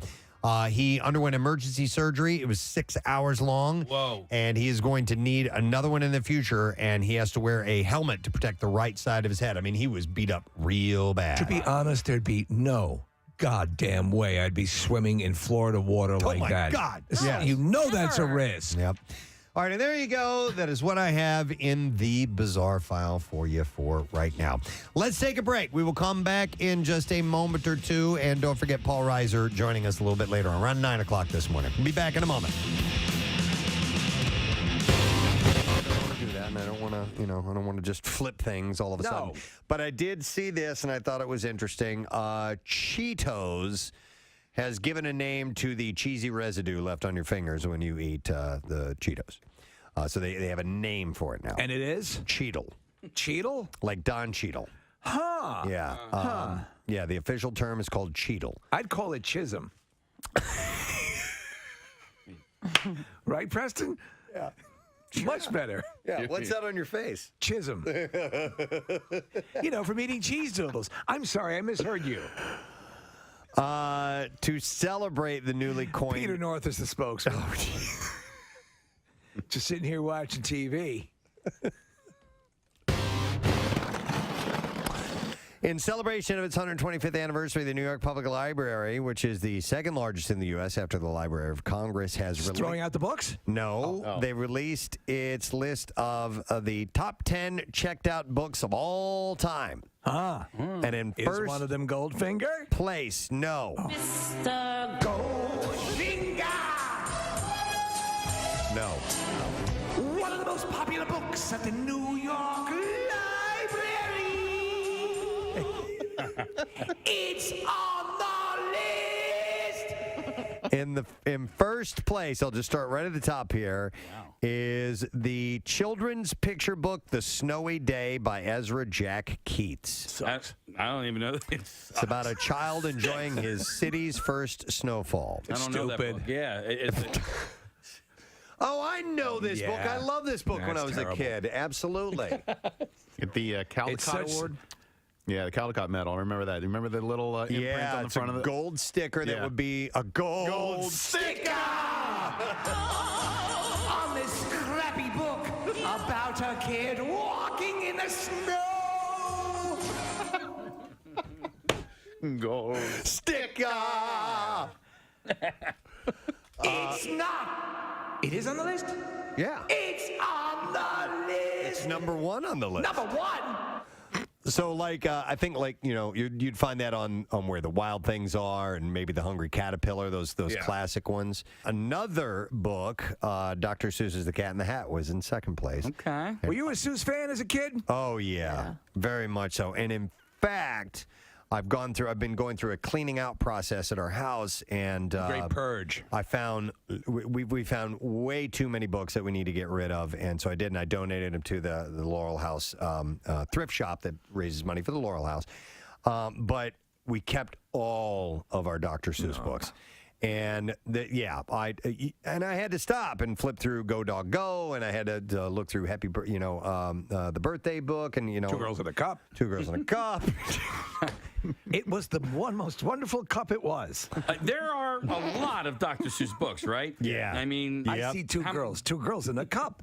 Dozens. I say to you, girls, can you tell me what's up? I'll tell you what's up. Just look in the cup. You'll know After this. watching that, you won't be able to sup. It's full of throw up. And upchuck. It's full of throw up. Come on, man. Casey had a poster and a wristband from a fish show that was important to him.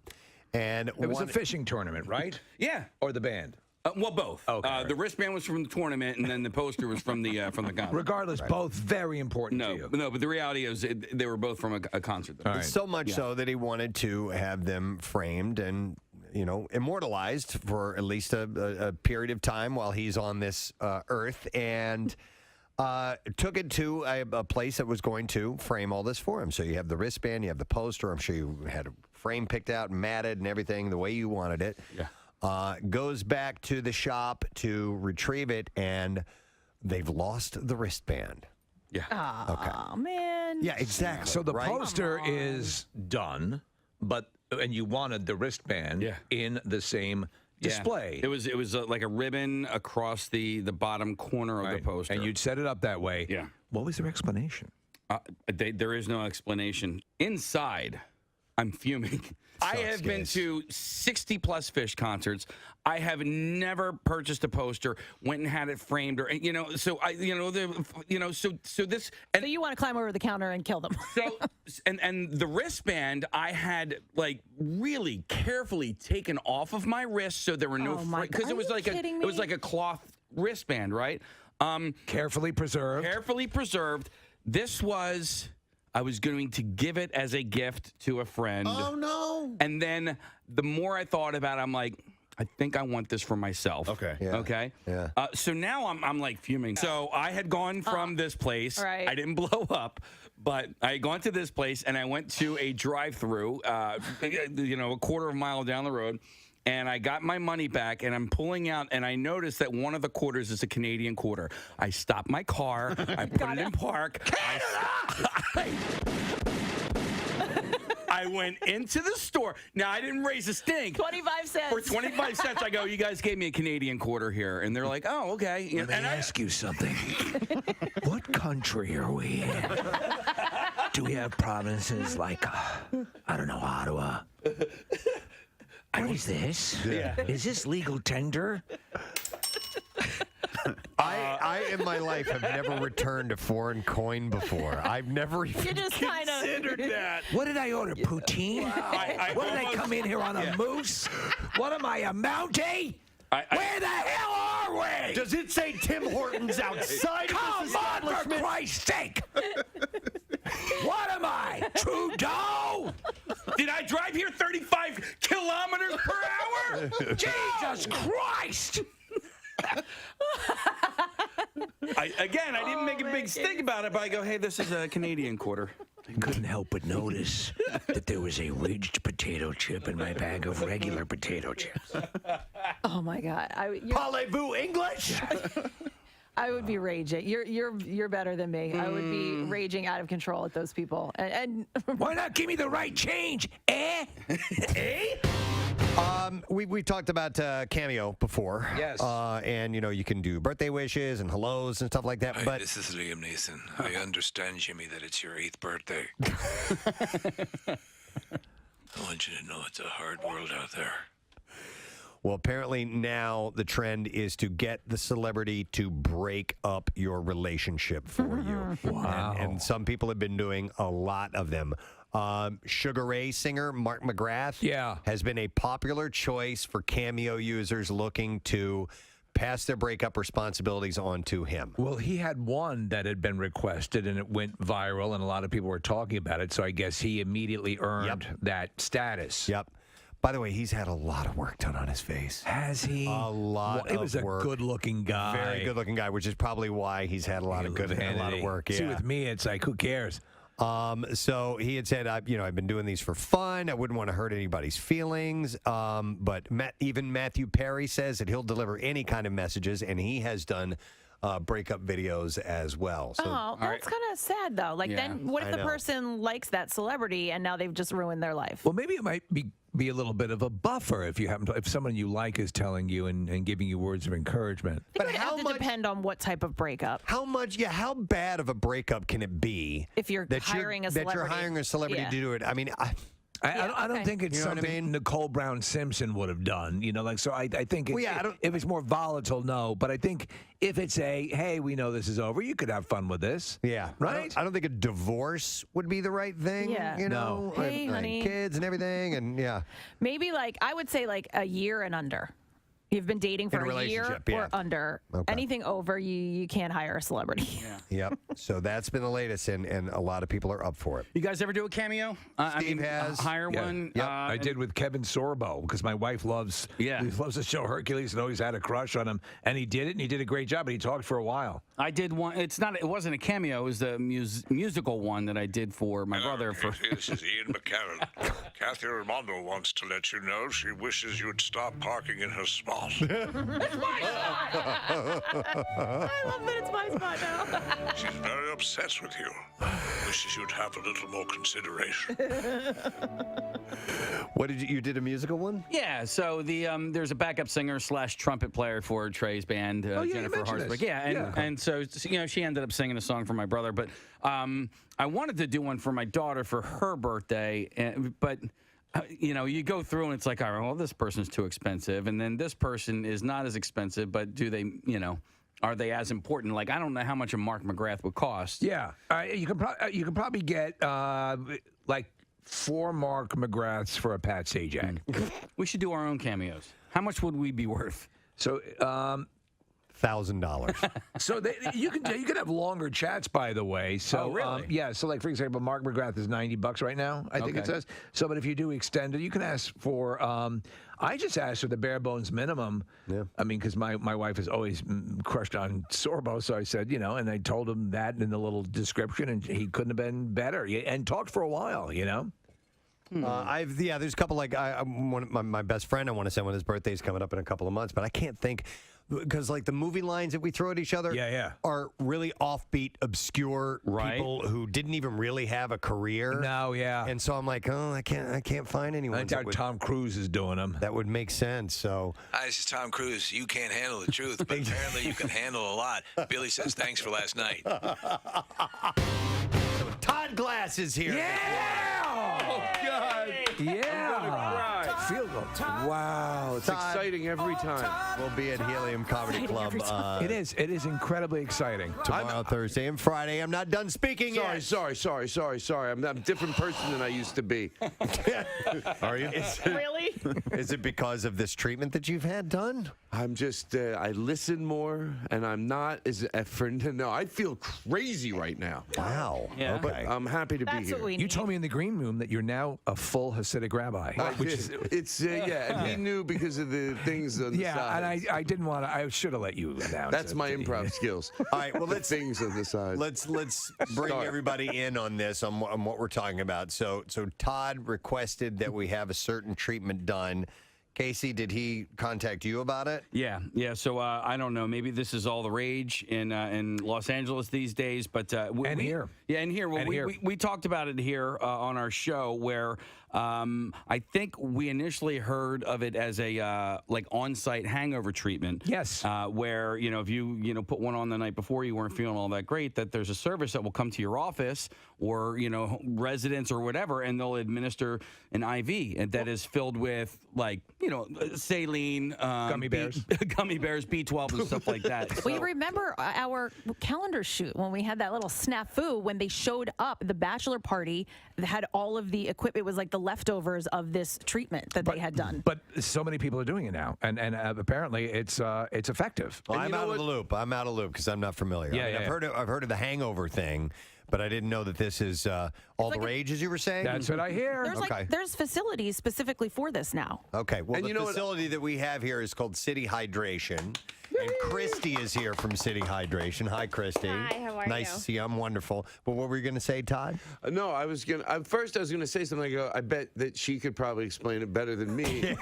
So then I was like, well, probably you were right to go her way. But now that I have your attention, yes, I real quick, I have friends that have done it over the years. And even 15 years ago, I would hear about it, but it was just to me someone did on the set or that had money. I always thought, and it was for the wealthy. It was only for the wealthy. Only for the wealthy, the 1%ers. And so it's not a new thing. It's just new that you're able to do it. But my friend said at first you do it like maybe you're under the weather, but then you realize how good you feel. You're like, you know what? I just want to feel real good for my wedding or for something you're doing one day that you just want to feel great. You're going to a concert at night. So like in the day, you're just at your best. Yeah, Todd, I saw a special on it. It was a local. It might have been you, City Hydration Services, and they were talking about it's now become a ritual for a lot of people because I just normally associate it with a hangover thing. Okay, but there are apparently just wellness aspects to it. So, what's in your bag, Todd? What are you? Because you're getting right now. Mine now. I don't want you to laugh at me. To an IV right now. Right now, he has an IV needle into his and arm. by the way, my palms are sweating. Yeah, Kathy hates needles. Looking at that IV in your arm. Yeah. Oh my God! Like Kathy will just not be got- using this service. Some people, yeah, it's same with some people it doesn't really like. For me, it was just like it sounds like this is like I'm not doing an ad for it, Yeah. but it was like a pinch, same, and then now I'm not even thinking. Well, about you're a regular intravenous drug user. So Well, I am. Nothing. In all for you. fairness, mine does have mashed potatoes in it. Wow. So, wow. Just because I felt she said I look low on gravy, and I said, well, then Let's top that off. Give me 2 bags of gravy. I would say this. Funny, John. Look how my friend John. You have a laughing. friend here, I guess. So what is he? Is he the this is a double-blind experiment? If he passes away, you're good. I started his intravenous about 20 minutes before mine. If he drops dead, I pull mine out early. Thanks, Kath. Real quick, couple of shout-outs if you guys don't mind. Here's the one that says, "Hey, Preston, my wife, Marlia of Allentown." Or no, wait, no. I am Marlia of Allentown. That's the next line. My wife, Marlia, listens to you guys on her rather short commute from Emmaus to the other side of Allentown. All right. From about 6:30 to just before 7. Her birthday is Wednesday, but she has decided to take Wednesday through Friday off. Is there any way possible to get this in tomorrow morning? That would be awesome. If not, throw it on the pile for next week. I'm sure she'll love to hear it no matter what day it is you guys rock. It is Dave, her loving husband. So here's a shout out. Nailed it. Sorry, but I got it on the day, not between. You can't say between 6:30 and 7. Right. It's just not going to Can't do it. I apologize. You're a busy man. And then here's another one. It says, hey, Preston, longtime listener and Philly transplant who now listens to your podcast from Arizona. And I was hoping you could do a shout out for Dr. Mike. Long story short, My stepmom was going in for an exploratory surgery because of health issues. Now, my dad is friends with Dr. Mike, reached out to him for a second opinion, and luckily Dr. Mike was able to refer my dad to another doctor who could perform tests instead of doing an unnecessary surgery to make a diagnosis. And I know Dr. Mike listens when he can, so hopefully he hears this.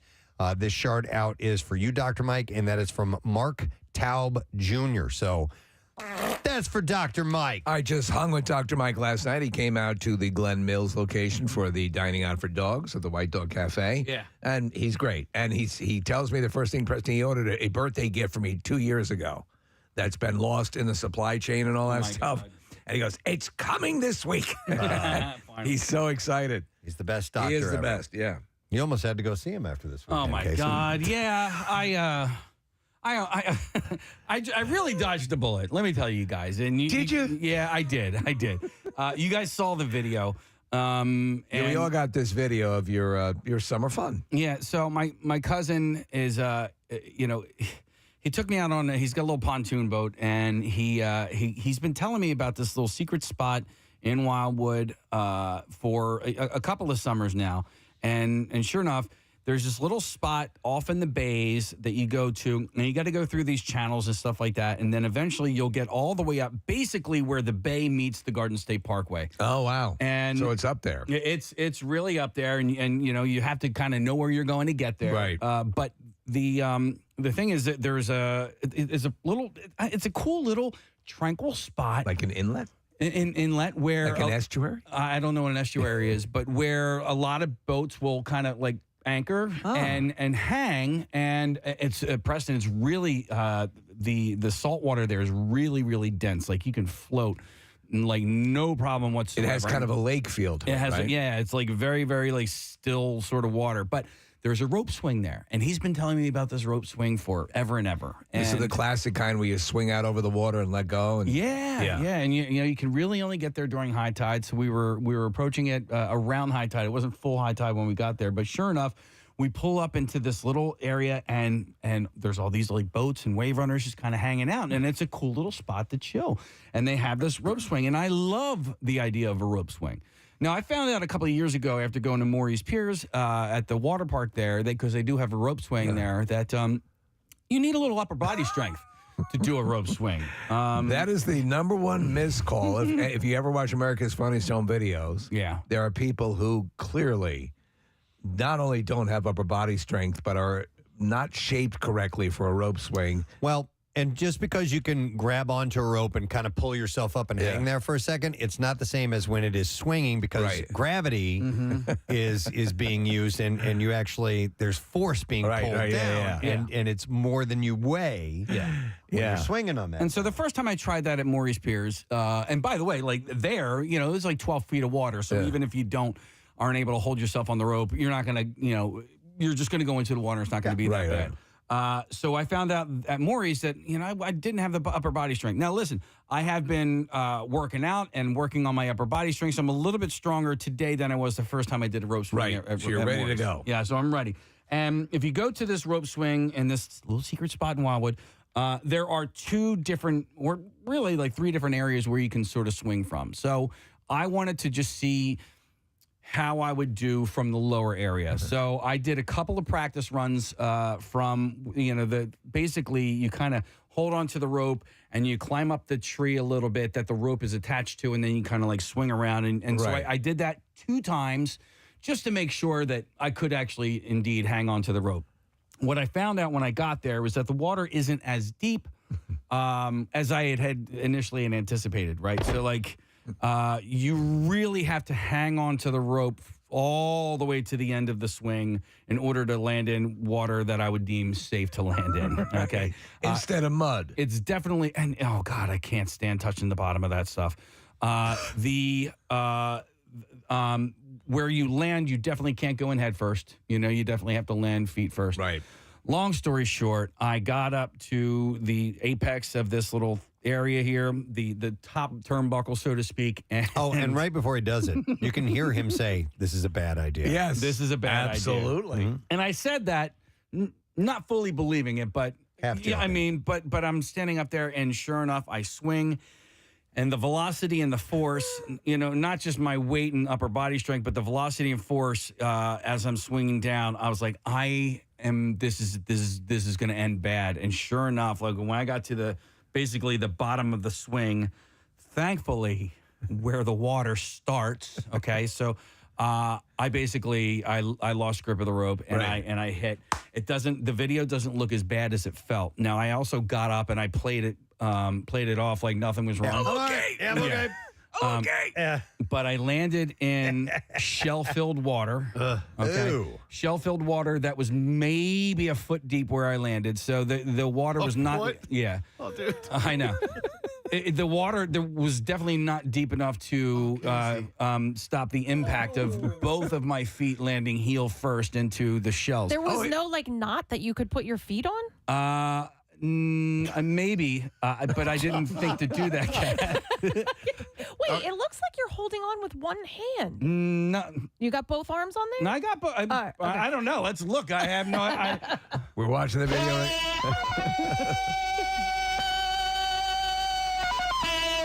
Imagine if this were the test run, Casey, and you were able to do it again. What would you do differently? I wouldn't do it. But if you were to do it again, and would you hold on longer until the rope then swung up a little bit, so then you could let go? The thing is, I didn't. He couldn't. His feet I did. couldn't. His feet needed to be up higher. Like usually there's a knot. You put your feet there. You're supposed to hold on loosely and don't let go. Don't let go. So if you cling too tightly, oh man, you're going to lose control. You're going to lose control. Yep. If I could maybe get my feet up on that bottom, the bottom knot, maybe I would try that. And also, Case, I think what I saw your hand looked like you weren't holding on. You're holding basically on the slack. Both hands should have been up. Yeah. So I had one hand on the top knot, and then I guess another hand on the bottom. But no, you're right. Maybe if I had both hands above the top knot, you should have been. Your onto the arms top should have knot. been up high above you, holding tightly. Somebody texted in and said, do you ever see the Looney Tunes where the guy dives into the cup of water? So here's the deal. So I get up. My cousin is filming this whole thing, and I play it off like oh no, I'm totally fine. I wasn't sure if my feet were bleeding profusely from landing. Oh God! Do you know what I mean? And I didn't want to look down and act like there was anything wrong. I felt kind of bad over the weekend. Casey texted us all in a group text, and he goes, I just almost broke both of my feet. And I have video. And the first thing I responded was like, oh, please, yes, show us that. I felt kind of bad after that because I didn't assess how badly you were injured, but I figured you wouldn't be texting us that way. Yeah, if you were really hurt. I wouldn't have, and no, I didn't take offense to any of that. And I was so glad that there was video of this because, this stuff rocks, especially when it doesn't happen to you. I think this kid who was up next to you in the wheelchair, he did a great job. Oh my God! My son did it. There's a rope swing at what used to be Action Park. Yes. And when we would go there, I mean, and it's it's high enough, but you had to know what you were doing, otherwise this would happen, and people would sit at the bottom of it and just watch the other people go because so many people failed on it because you do have to hold your your body weight up there. Yeah. There are ones where and it happens all the time, and there's loads of videos of people face planting, not even clearing the dirt, not even getting anywhere near the water, and just biting it. America's Funniest Home Videos has loads of people swinging on ropes. They're just totally underestimating what it takes. You need to do testing. You need to see how long you could hold yourself up. You need to test, as you said, with the. We're watching videos. Oh, that poor guy just slammed right into the tree. Yeah. There's one on the Wissahickon Trail on the hike to Devil's Pool that I just did. I didn't do the rope swing. I did the walk, but and I watched a girl do it, and she did a pretty good job. But I mean, you need to know how deep the water is, like what's in there. You've got to know. And here's what I would say before I do something like that. I go, hey, you guys want to see somebody's arms come out of their socket?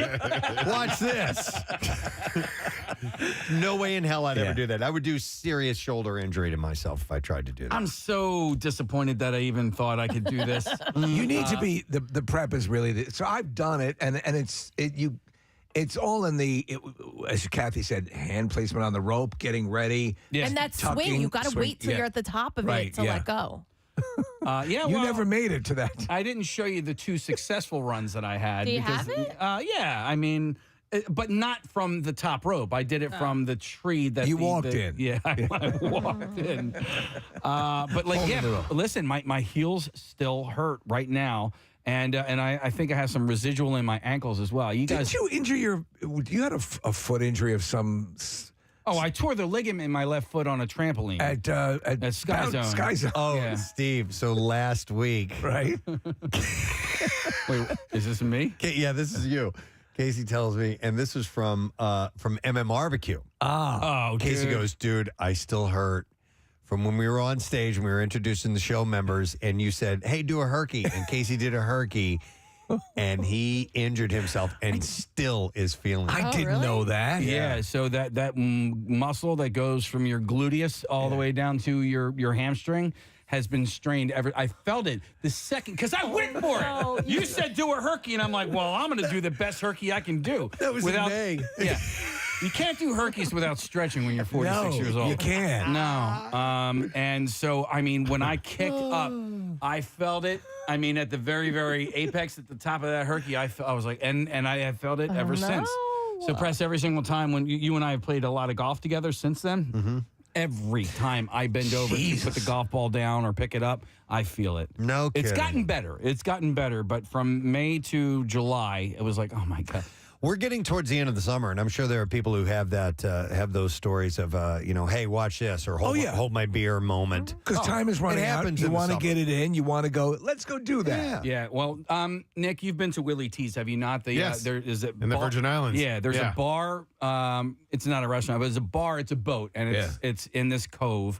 But the cool thing about Willie T's when we went there is they had this platform that you could jump off all the way at the top of the boat. And it was probably somewhere between 3 to 5 meters high. And I did a couple of flips, and this isn't me injuring myself, but there were these two girls who they decided they were going to jump off together. And they were holding hands, and they were going to jump off together. We're going to do this. No, so the one girl, there was like 1, 2, 3, and the one girl jumped, and the other girl bailed at the last second. But they were tethered together. They were holding hands. So the girl pulled the other girl off of the thing, and they ended up smashing heads midair, and then fell into the lagoon beneath. And then this chick bled all over the cove. Oh, man. And they ended up having to go to like some freaking hospital in the middle of the Virgin Islands. But I was like, I'm not going in the water anymore. No. There's chum. There's for the predator sharks. Listen to this text came in. It says, long story short, my 30-year-old son went to the Poconos for a basha party. I'm not sure what that is. I went on a rafting trip. Came upon a rope swinging in a tree. And the guy told him that they had to swing out and miss this rock. Well, my son swung out, dropped off, landed in the water, swam back. He broke his foot in 8 places. Oh, my God. And he says, my son is an experienced free climber, so he was able to swing out much further than other people because their grip strength is incredible. He said, and he landed on a submerged boulder and is having surgery done tomorrow. Jesus Christ. Yep. He wins. Yeah, I mean, he landed on directly on a boulder. Let me go to Joe. Hey, Joe, good morning. Hey, Gadzooks. Hey, Gadzooks, buddy. What's up? So, years ago, when I went on my honeymoon to Aruba, they have a pirate ship that you can swing off the rope. And back then, I was in better shape. But I did the rope thing just fine, did a backflip. This woman goes up after me. She swung out, and she got scared. She held on, came back, and hit the boat. Oh, God. Another 8-foot drop from where she hit. She let go of the rope then, and she hit a belly flop that just made the loudest slap sound I've ever heard. They must see that. Let me ask you, when they had you do that, Joe, did they have you sign a waiver? No, well... Dude, it's Aruba. Yeah. They don't care. But it's in Aruba. It just, you go out, and they're like, hey, who wants to go on a rope swing? And I'm climbing the net to grab the rope swing as it is. So, you slam back in. When you're, wow. So in Jamaica, they have one of those places, Case, where you jump off. It seemed pretty high. It seemed up like 25, 30 feet. It seemed, at least a decent altitude. And, so they tell you how to do it and jump off because if your arms are sticking out or anything, you're going to get smacked and it's going to hurt like a mother effer. What is it about your perspective? Like when you're watching that from the beach, Steve, or you see somebody, like it looks fine, easy and fine. And then the instant you get up there and you look down off of that cliff, you're like, this is impossible and I'm going to die. I'm going to die. Yep. So I did it, and there was the woman after me. She went, I don't know what the hell happened when she jumped off. She obviously had that revelation. And in midair, Nick sort of hunched over, like face down, like bulleted in, basically not belly flopped, face flopped. It reminds me of the scene in Forgetting Sarah Marshall where Jason Segel jumps off the cliff and then as he's doing it, he's like, no, I don't want to do this. And he reaches back and tries to grab onto the plants. That's why you just have to go. And Kath, you as a diver, we had this thing. It was like, you just have to go for it. You just got to count the three and go and sort of like clear your mind and just go for it. Because when we were in the Grand Canyon, we were jumping off of cliffs and there were a couple of these little, side streams and stuff like that. And there was this one young lady who was just, she was terrified. And I said to her, I go, either jump or don't. But I said, there is no try. There is no, well, I mean, because that's how people get hurt. Right. Is when they second guess it at the last second. Yeah, all the time. You remember watching The Real World? The San Francisco one? I can't remember that girl's name, but she did the same thing where she was going to jump off of this cliff and then last second. Changes last second. Didn't that gal say something snotty to you about being patronizing her being a woman or something like that? I was essentially mansplaining, and so not her. She was fine. It was the guide, her personal river guide. She wasn't on the outfit that I was on. Yeah. But so, is she, what did she say? Oh, just what she needs, a man to tell her what to do. And I was like, I go, I'm a person. Diver. I go, I'm a person and she's a person. Okay. I'm like, there's no man-woman thing here. Yeah. Oh my God. And then we ended up said it for you. We ended up seeing her on the river like a day later, and she said the same exact. She yelled from her boat to our boat, same thing, and I was like, "Oh, you should have said I hope you did." Oh, I couldn't, But anyway, I mean, you honestly, you're a civilized person, but you should have gotten off and killed her. I should have. I mean, dude. Well, I was going to say take a dump in their on her toe, in their boat, or their pinky toe. Do a Tasmanian tiger. But the funny thing is, and the ironic thing is like 3 days later, what I did to that young lady on that cliff, I did to a man on a cliff again. I'm like, this is not a man-woman thing. You this don't is have like to it's a explain cliff yourself. thing. Yeah, it's not always about that. Yeah, but this lady made it about that, and I was like, yeah, she did. I wonder what her life is like now. Cliffs are genderless. Yeah, come on. Right? They had Lake of Cliff Clavin. Lake of the Ozarks, where my wife's family has some property there, and they've got cliffs all over the place. Yeah. And we were there one time, and I have video of it, and my kids climbed up on this cliff. It had to have been, 35, 40 feet high. It was oh, my God. Way up there. And while you're sitting down in the boat down the water, it doesn't look that high. Right. I'm just sitting there going, come on, jump already. Would you just 3, 2, 1, go? Oh, you're 3, 2, 1, go. You can do it. And they stayed up there for like a half hour. And Rochelle's cousin ended up jumping off, and I was like, okay, maybe I shouldn't make them jump off there. Well, if you have time to make a sandwich while they're falling. Actually, a guy that was a couple of grades older than me in high school was doing that at Lake of the Ozarks, and broke his neck. Oh my God. Quadriplegic from there on out. That's not fun. You got to watch that stuff. Even just jumping into all that stuff, like you almost breaking your feet. Well, listen, I loved going off the high dive. I could jump off the high dive. But you have no idea. And then, so Hidden Hollow, which is jump off the high dive swim club in Middletown, they have a 10-meter platform. And so I finally got to go off of that. I was probably 19 years old, and I had never been that high.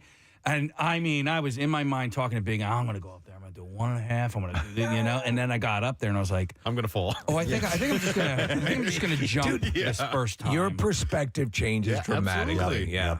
Well, I'm glad you can walk. Yeah. Me too. Congrats. You can watch Casey's video on Instagram, I believe. Is that where it is? Yeah. All right, listen, I want to take a break because we have Paul Reiser scheduled at 9, right? At 9. All right, and we're going to get him on when we return, coming to the area with his comedy show. He's great. We love having him as a guest. We'll return in just a minute. Stay with us. has been. Is it booming? It is booming. We've been around for about 2 years now, and it was slow going in the beginning because it's really not well known on the East Coast. I first saw this business in California. Then I moved to Colorado. They were everywhere in Colorado. And when I realized there wasn't anything like this in Philadelphia, I decided to move home and give it a shot with opening one up. Now, are your customers primarily well-known comedians looking for free stuff? Yeah.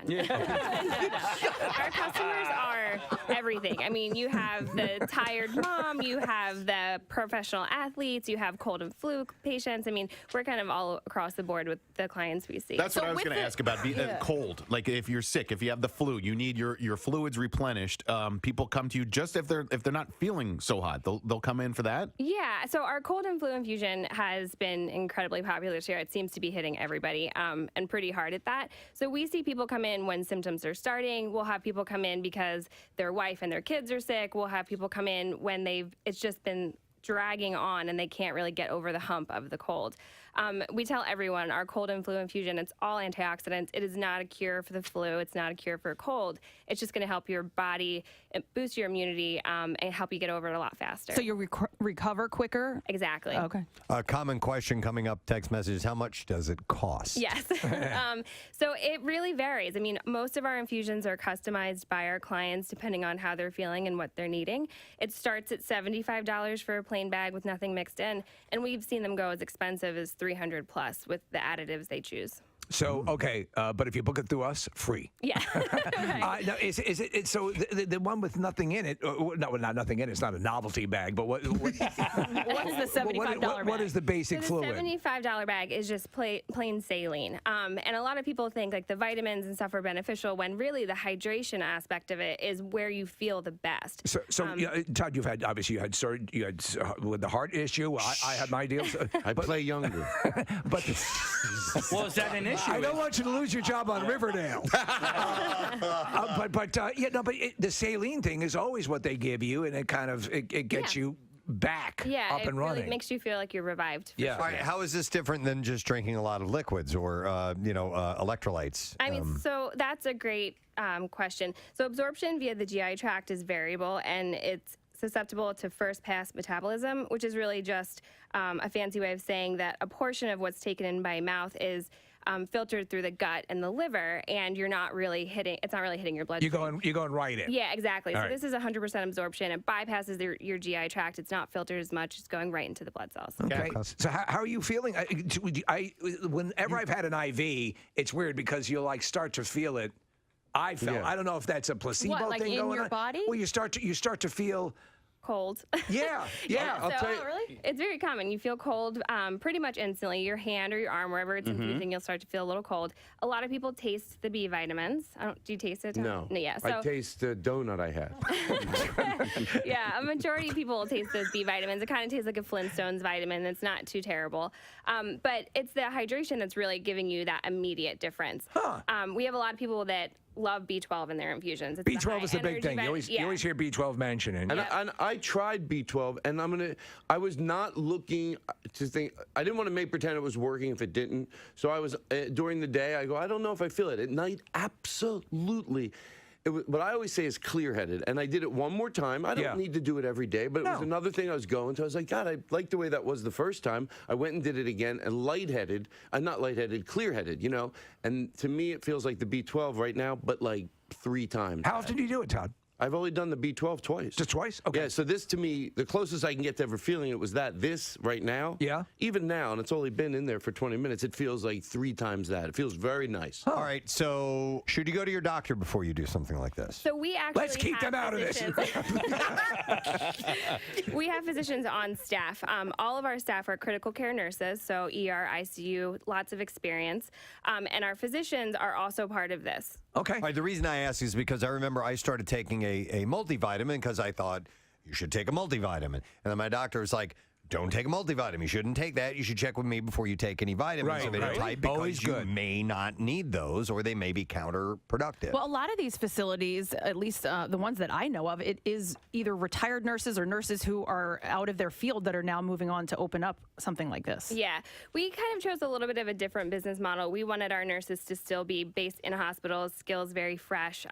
They're great at IVs. They're quick to think. They're just more prepared. I feel like when they have been in action and they're working in hospitals and then coming into work. You want actual medical personnel doing this. You don't want a guy in a van doing Yeah, it. exactly. Yeah. All right. So and you so this is something that you're digging. So how amongst other comedians and stuff do you see this a lot? Other people, entertainers using this a lot? I've just always heard stories like they got someone didn't feel well. They got a mobile. They called it a mobile nurse. Yeah. And they come because they're nurses. They're registered nurses. It's a classic, Todd. Because he it's the same reason why you serve your water in a glass jug in your and it's the reason why you wanted a circular driveway.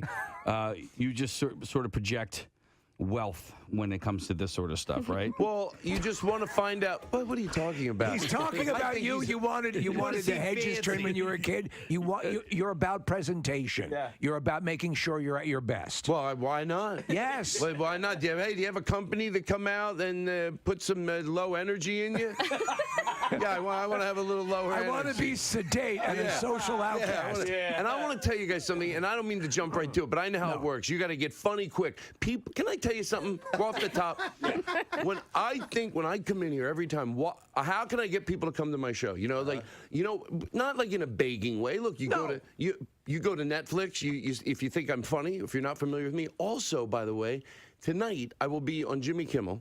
We already recorded it, but we did it from his club in Las Vegas. And it's with the whole band, and it's the most different stand-up set I've ever done, seriously, in my career on late-night television. You've been calling this the event of a lifetime. I have. Yes. There you go. It's what it says. Yeah, that's the name of my event tour. of a lifetime, and that's saying a lot. And I have the whole band with me on the show. So I've never done a late-night set with the whole band. Yeah. So they're all there. John over here, he is the keyboard guy in the band. And he's currently he blew right through his bag. Wait. Look at that. Seriously, his bag bag's is almost empty. Yeah, you're right. What is it about a keyboard player that has them suck up their juice quicker?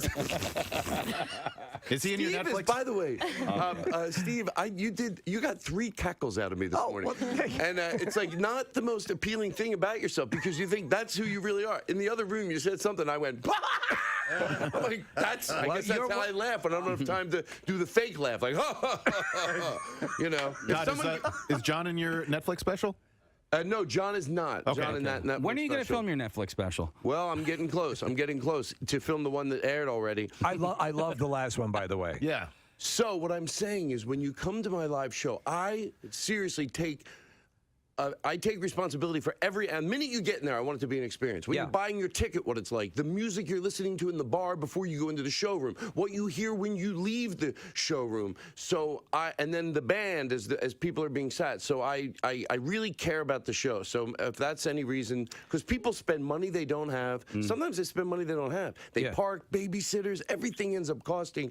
And as I do comedy longer, I try to remember that. I've made mistakes in the past when you didn't give it your best. So now, put your hand down so that you drain quicker. Hey, by the way, he just reached over to calm Todd down for a moment while he's streaming done. So your Netflix special is really, really great. Very, very meticulous. And I know all stand-up comedians or most successful stand-up comedians really, every single beat is rehearsed and practiced. And with the band, you take it to a whole new level. Now, I had also heard when you talk about the experience for the fan, for the people that are spending money to go to your show, that I heard that you, even with the green room, you will go in and you'll spend money and you'll decorate the green room just to sort of make sure that it's it gets sometimes that stuff, and I don't know if it's my own insecurities. It gets exaggerated, but basically what I've done is you're in a green room. It's really bright. Yeah. And they don't have a lamp.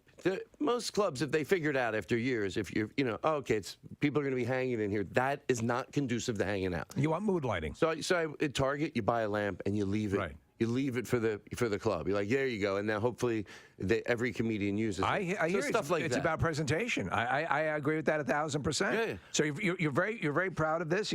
I have to ask you because on your Twitter page you have all these animations, all these cartoons to promoting the show. Mm-hmm. Is there the chance that we're going to see a Todd Glass animated series or no? But it's fun. They the Josh would take these. They were called mashups. They would take literally you talking about a sketch and turn it into a sketch. It was really a cool way to do it. They're well done. Yeah, because you're just talking it. You know, like sometimes you'll talk a sketch. You'll be like, yeah, what if this?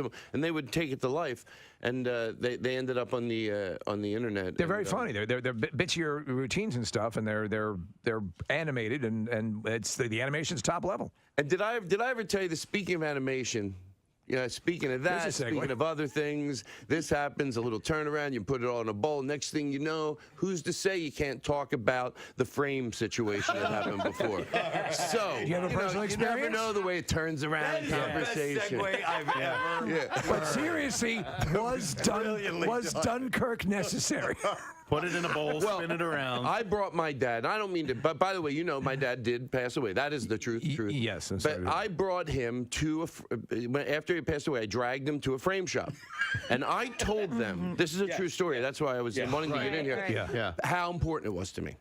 I said, I said, this is my dad. He's dead. And I want to have him framed. And I go back next week. Oh, no. He's not there. And the shirt is framed. I go, what are you doing, my dad? There was a body. Yes. Yeah. No, that pisses you off. You tell me you didn't pay. Can I add my serious thoughts to that for whatever it's worth? Serious that wasn't my serious. Wait, that didn't happen? That wasn't my serious. Is that I know from knowing this happened once with somebody's pictures after a wedding. Yeah. Not all of them, but the most empathy that it is met with, the easier it makes for you to try to go. Like if it's like I think what happens. Let's say it's a picture of your grandmother, whatever it is. Yeah. What would you have wanted your grandmother to do in that situation? Like to be nice to this person, to be like she'd probably want it to be the best scenario in the world. So if someone meets it with knowing how important it is, like to just go, they look genuinely crushed. To me, it would make it easier to go, look, people make mistakes, even on these big things, and try to meet it with, it sucks, but it's okay. Yeah.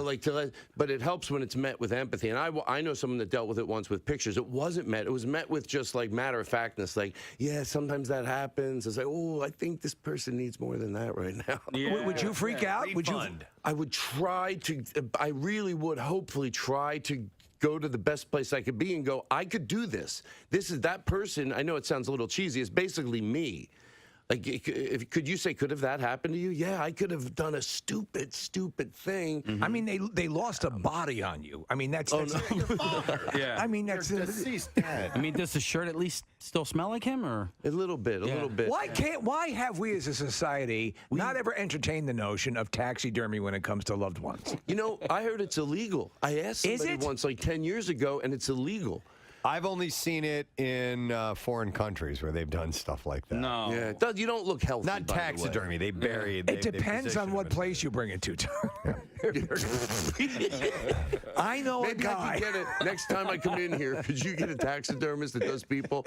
I want to start talking to him on your show, and then I want to be left here in the Preston and Steve studio. If I die and you're still doing the show, I want to sit over in the corner with a drip bag from City Hydration. Yep. Can I tell you something that I noticed? Now, do you want it to be about what we're talking about right now, or just be something completely different? Can I get serious? Whatever. Whatever you want. Let's get serious. Well, I think it's great.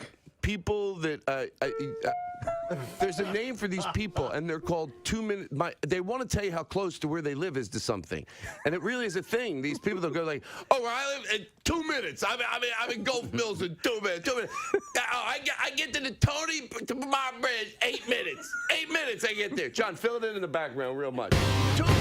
As busy as he is, his career's never not been substantial, but there's a bit of a renaissance here. Yeah, especially all over the place. Stranger Things and The Boys most recently, and he's going to be in our area at the Keswick Theater November 11th. The night before, he's going to be out in the kind of Lancaster area in Hanover, PA. All right.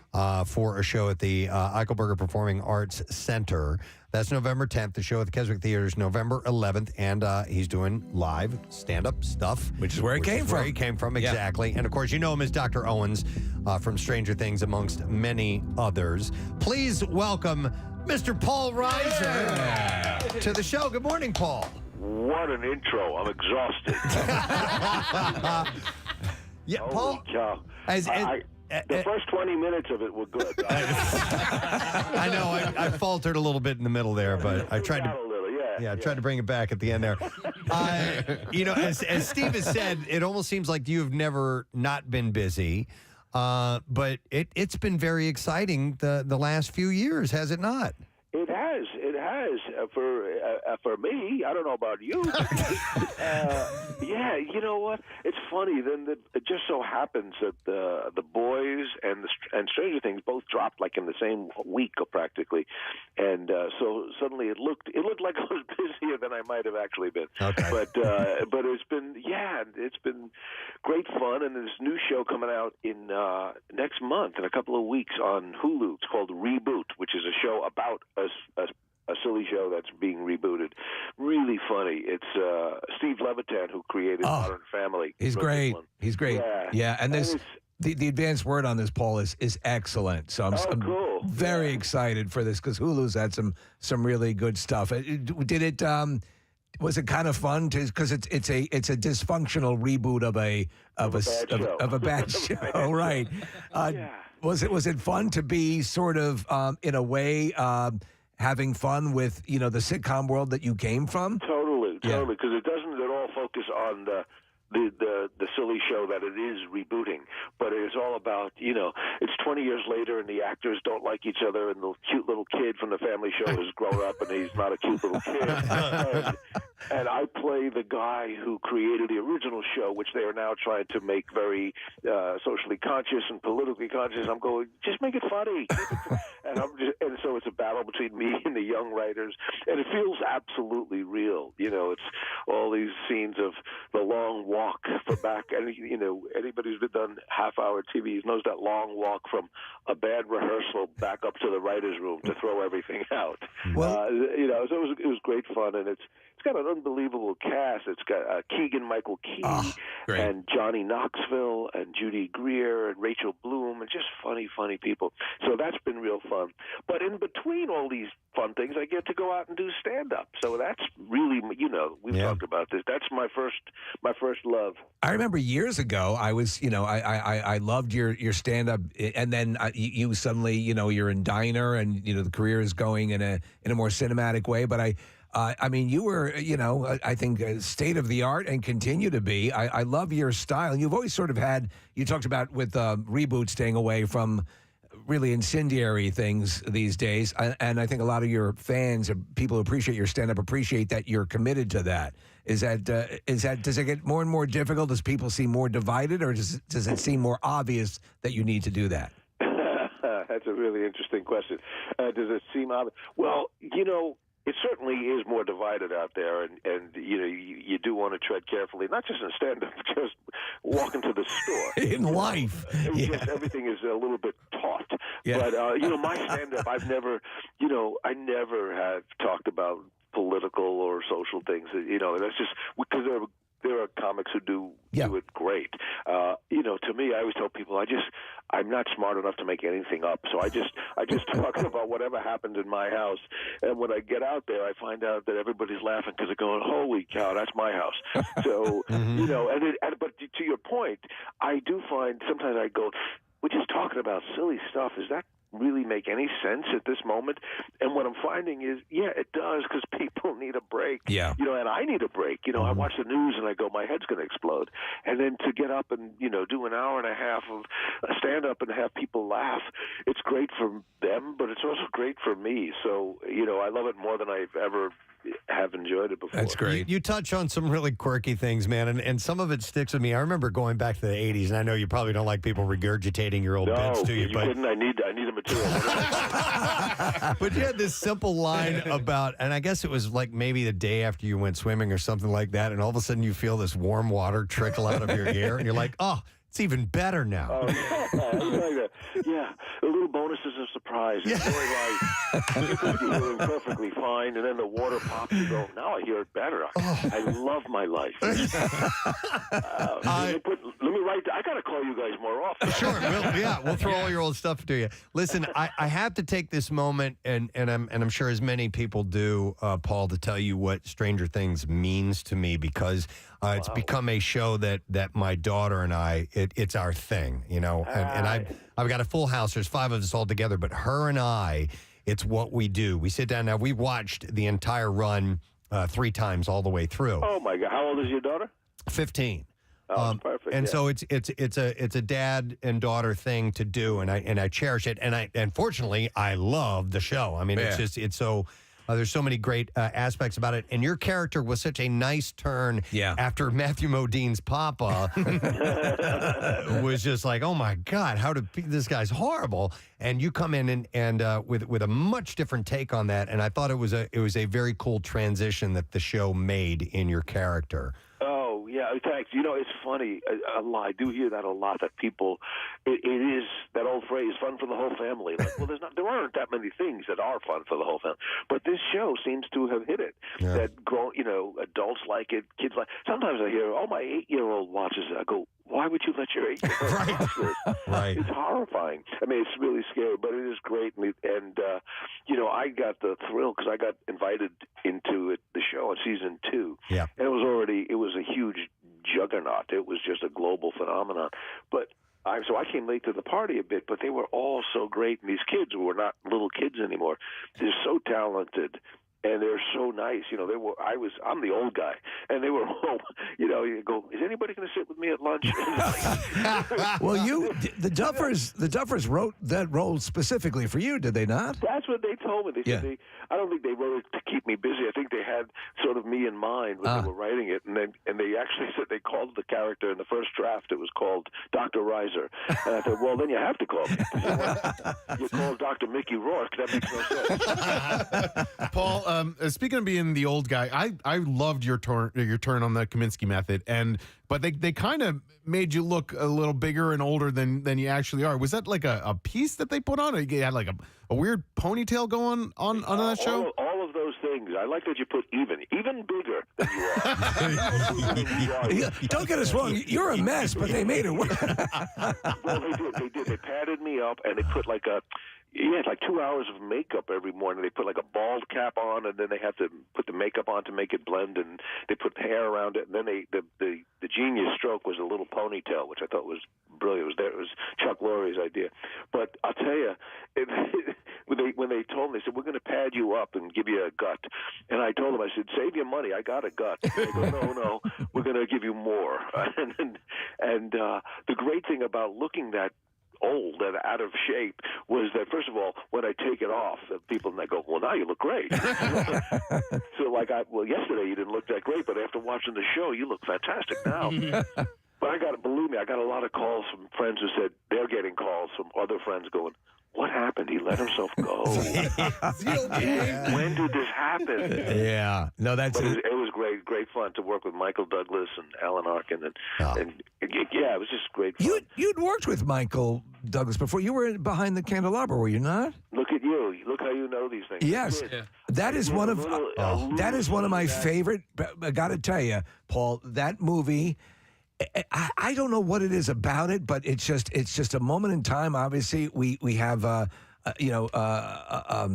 Michael Douglas and Matt Damon and Rob Lowe and everybody are just tremendous in it, and it's sort of a loving but true and weird, and it's lightning in a bottle. Was that a wild experience working on that?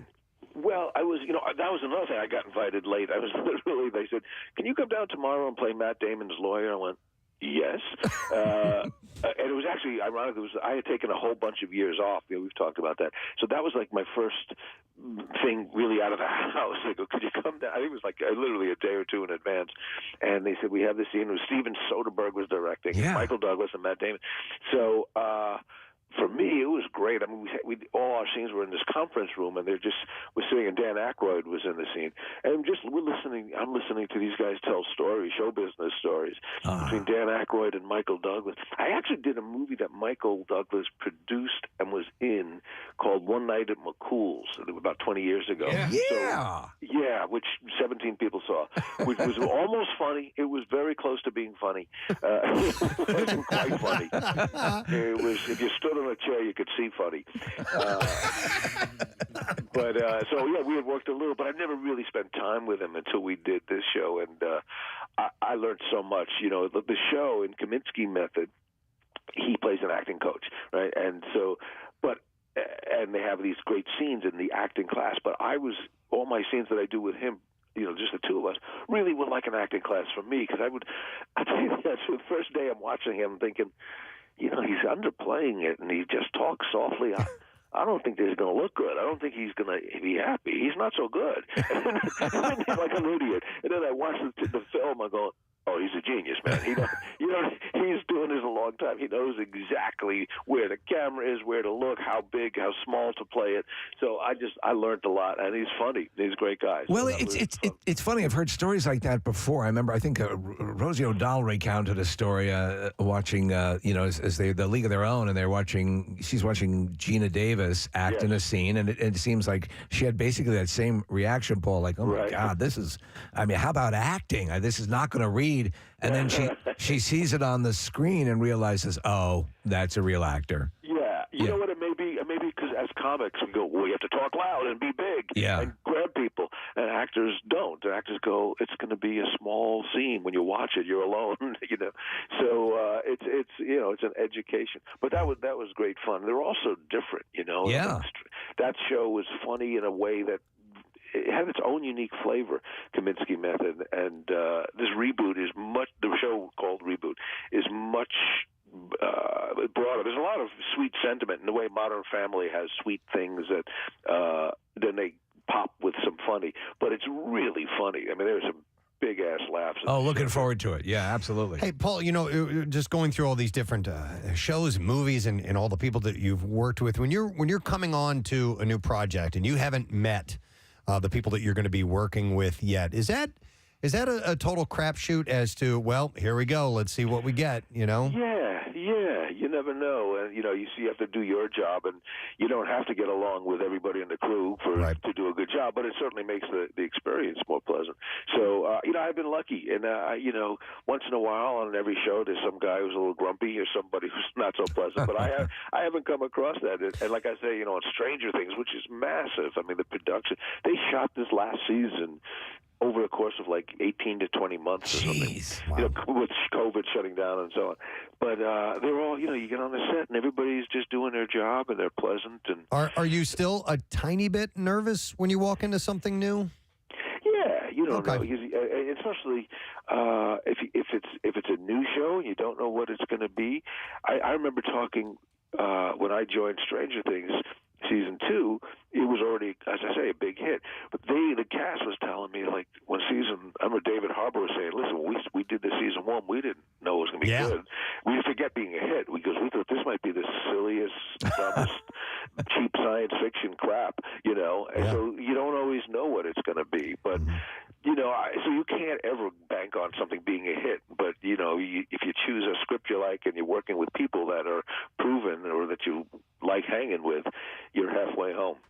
There was a broad smile on my face when I saw you pop up on The Boys, which we just adore. It is so wrong in so many ways, and your character, the legend, one of the most outlandishly reprehensible, but wonderful. And I'm like, it's funny. I'm like, did you say it's so wrong? Is that what you said? It's so wrong, but then say that's Paul Reiser and he's killing it.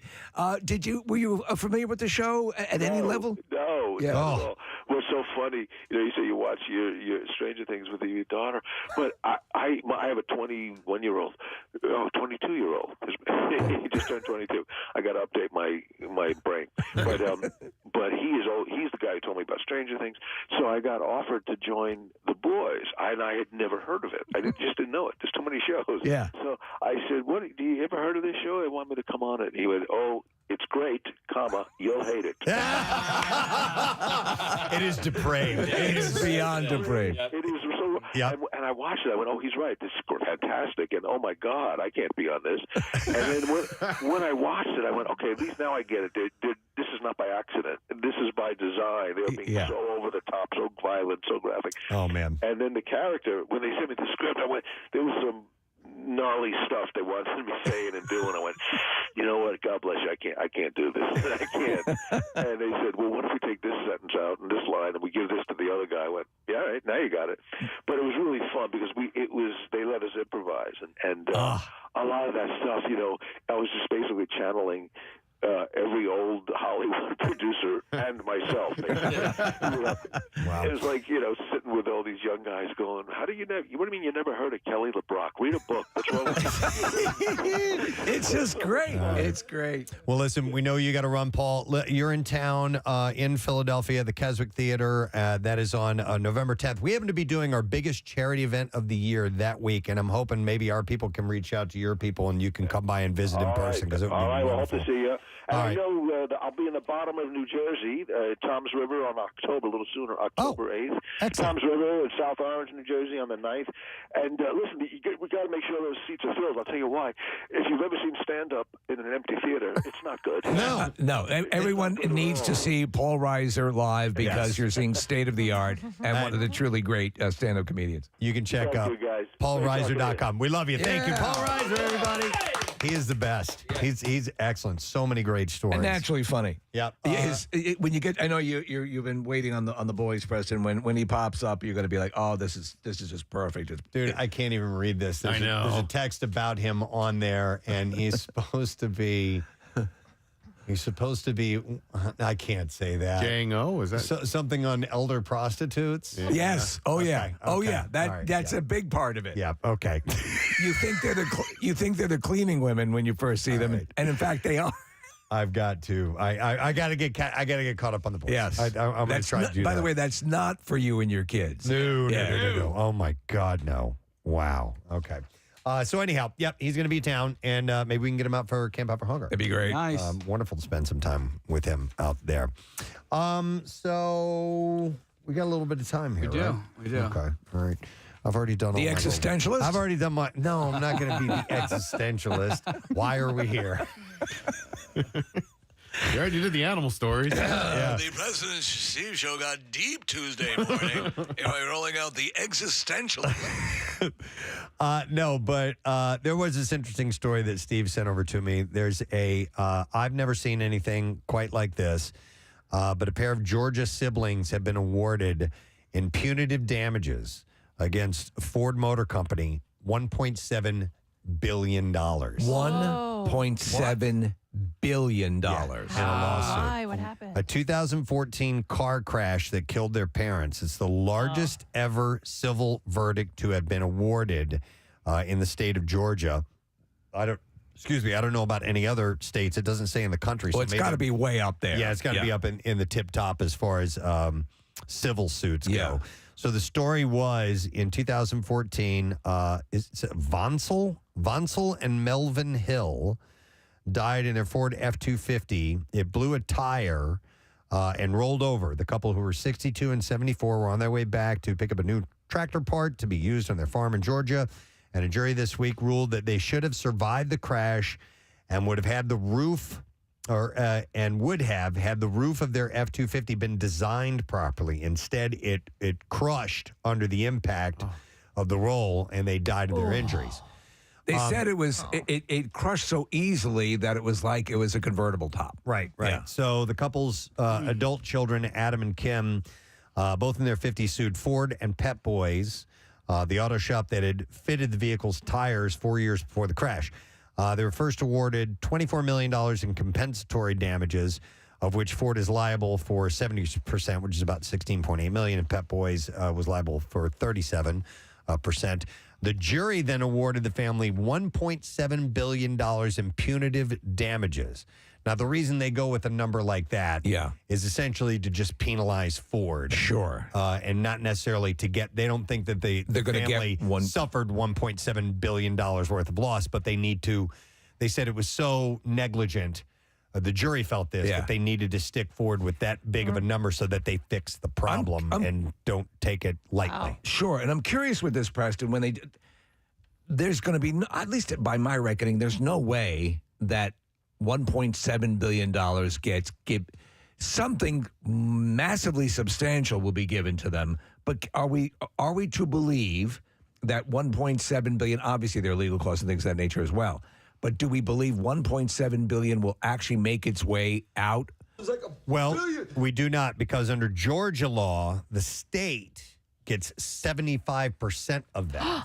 Yeah, I didn't know that. The estate or the state? The state is given 75% of $1.7 billion, leaving the family $425 million. How do you live on that? Yeah, but I mean, still. No, I know. 75% of that ruling goes to the state of Georgia. Yeah, that seems weird. Yeah. What do the lawyers take? Do they A take lot. Well, I know, but do they take from the $450 million or the $1.7 billion? Well, probably the $1.7 billion. I mean, usually that's the way they operate. They get a percentage of that settlement, or of the judgment. Did you watch the series Dope Sick? Nope. I'm watching it right now. Yeah, it's amazing.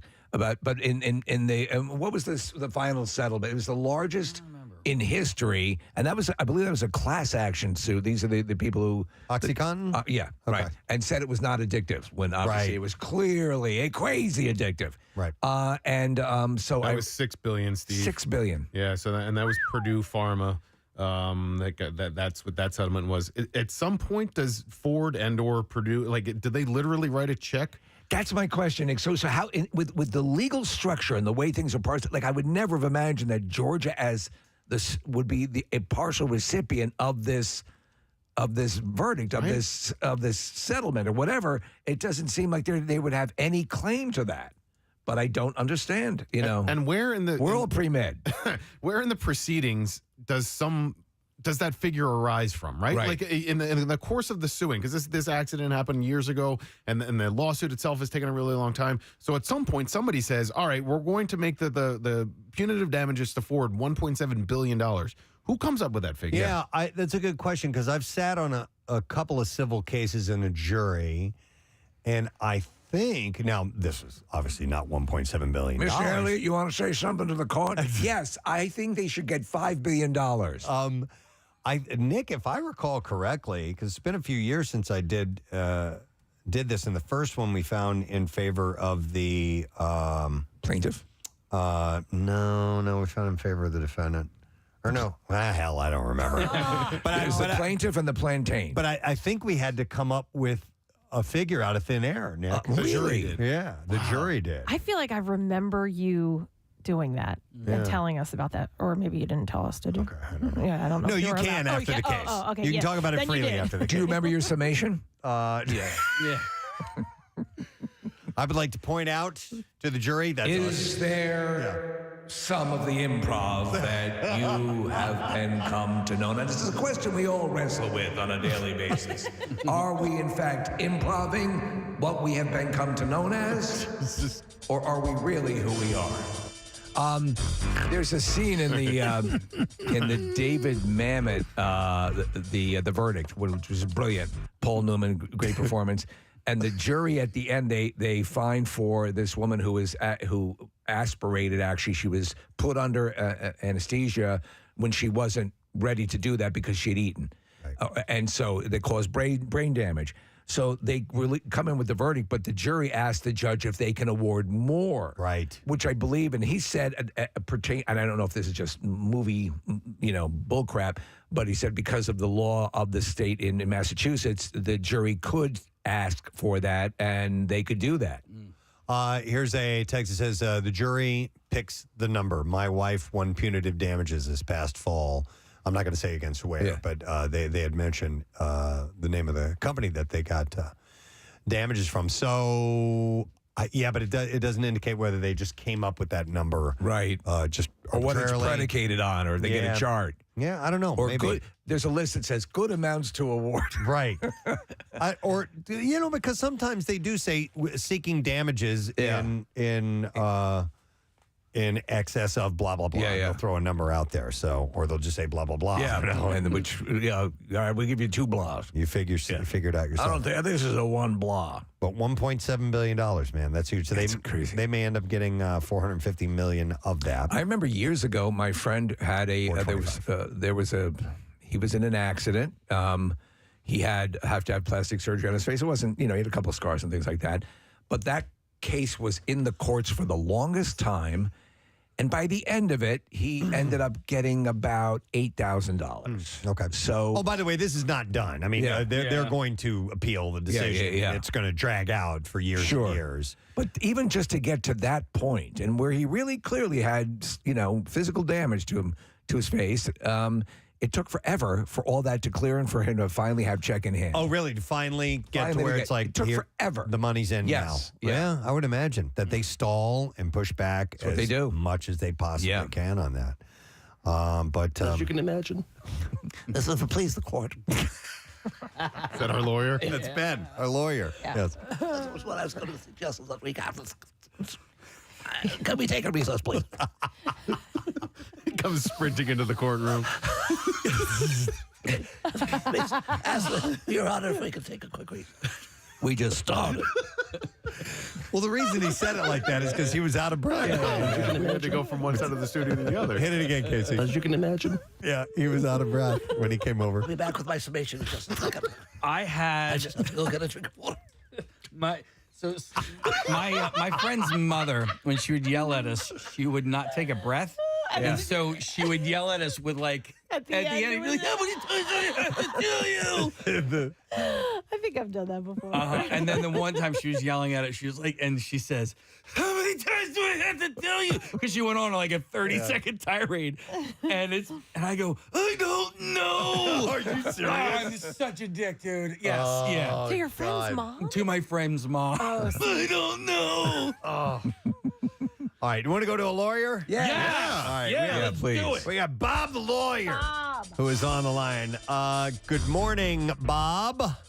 Good morning. I don't know. It's a little complicated. I don't want to bore your audience with the details of punitive damages. Well, sing it, and that will. Just give us a working knowledge. entertaining. Yeah, take us up to Well, second-year law. There are differences in every state, but basically, the punitive damages are based on evidence that's presented as to the value of the defendant's assets. Okay. So the reason it's so high with Ford is they presented On evidence. their assets, they're worth $60 billion. Okay. And then the jury comes up with a number, a percentage, which is designed to punish Ford for what they did. Right. And because they wouldn't give that amount against you and me because we don't have. But here's a quick question, though, Bob. So I would imagine Ford Motor Company gets sued all the time. I mean, they're one of the big companies in our country, and so I wonder why this one in particular goes after that high of a number. Well, that's a runaway jury. That's a fluke jury. I mean, the jury obviously had very strong feelings about who the plaintiffs were that were suing. I've tried dozens of cases. I've sued Ford many times to get those kinds of numbers, even for compensatory damages, which is the other half for what they suffered. That's a high number. So You have reached for numbers in that ballpark before? No, not that high. Okay. I mean, yeah. Millions, but not billion, whatever that number was. Yeah, 1.7 billion. So Bob, is it performative then at that level that you're just simply trying to send a message or? Yes. Okay. Yeah, it's punishment. Punitive means punishment. You're trying to send a message, and you have to present, evidence of what amount would the jury believe is reasonable to punish them, based on what it would cost them. So give them $1 million, Ford would laugh that off. So now in this situation with this, I assume the process begins of them appealing that. Now, they're never going to see that money. Okay. I mean, that's going to be appealed all the way. I don't know what the specific law is in Georgia. I practiced in New Jersey and Pennsylvania, Delaware. But, generally speaking, most of my big verdicts got appealed anyway. Okay. And you end up either settling or some court cuts it down. It's called remitter, where they give you less than you got. So there's a lot of things that can happen before they see any actual money. Okay. And Bob, one of the revelations to us was that Georgia, the state, gets 75% of that award, is it fairly standard for a state to take an amount in a civil case like that? No, I've never heard of that in all the states I've worked in, but they can pass whatever law they want. They can say if you're getting punitive damages, for some reason you have to kick back some money to the state. I've never heard of that. It seems like there's no predicate for that, but if that's the law, that's the law. Well, interesting. They make that law. I mean, they can also, on the punitive damages, they could limit the attorney's fees. There's a lot of things they can do. Each state can make their own laws that covers it. Some states, there's caps on the punitive damages. Right. It can only be like 5 times the compensatory damages, 3 times the compensatory damages. So there's a lot of different laws that relate to that. The jury gives a number, and then they go from there. That's a starting point. That's not the finishing line. Right. So there could be a cap. There could be an appeal. I mean, they could take that to the Supreme Court. Sure. Bob, what's the longest time you've spent working on a case? Well, in a trial or from beginning to the parties paid out? A few years. Yeah. No. I mean, 3 or 4 years. I think about it. Yeah. Wow. Okay. All right. Well, we appreciate it. Thank you so much for checking in, Bob. No problem. All right. Good luck to you. Take care. Case closed, by the way. Yep. Case closed. We need a gavel in here. Oh, I have a bell. That'll work. Hey. Hang on. Oh, that was I didn't know. Yeah, That's we right. have a gavel. Forgot we had a gavel there. Hang on. Let me go to Brian real quick, whose fiance got punitive damages. Hi, Brian. Good morning. Good morning, Durka. Durka. All right. So, yeah, tell us what you can about this. So my fiance, she's 28 now. When she was 10, she was supposed to be going in for a tracheotomy. Okay, she had really bad stomach issues as a kid.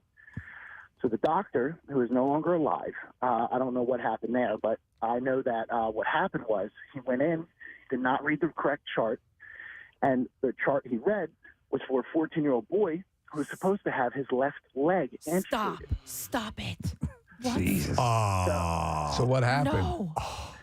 So she's apparently, the story that I heard from her mother, she's on the table.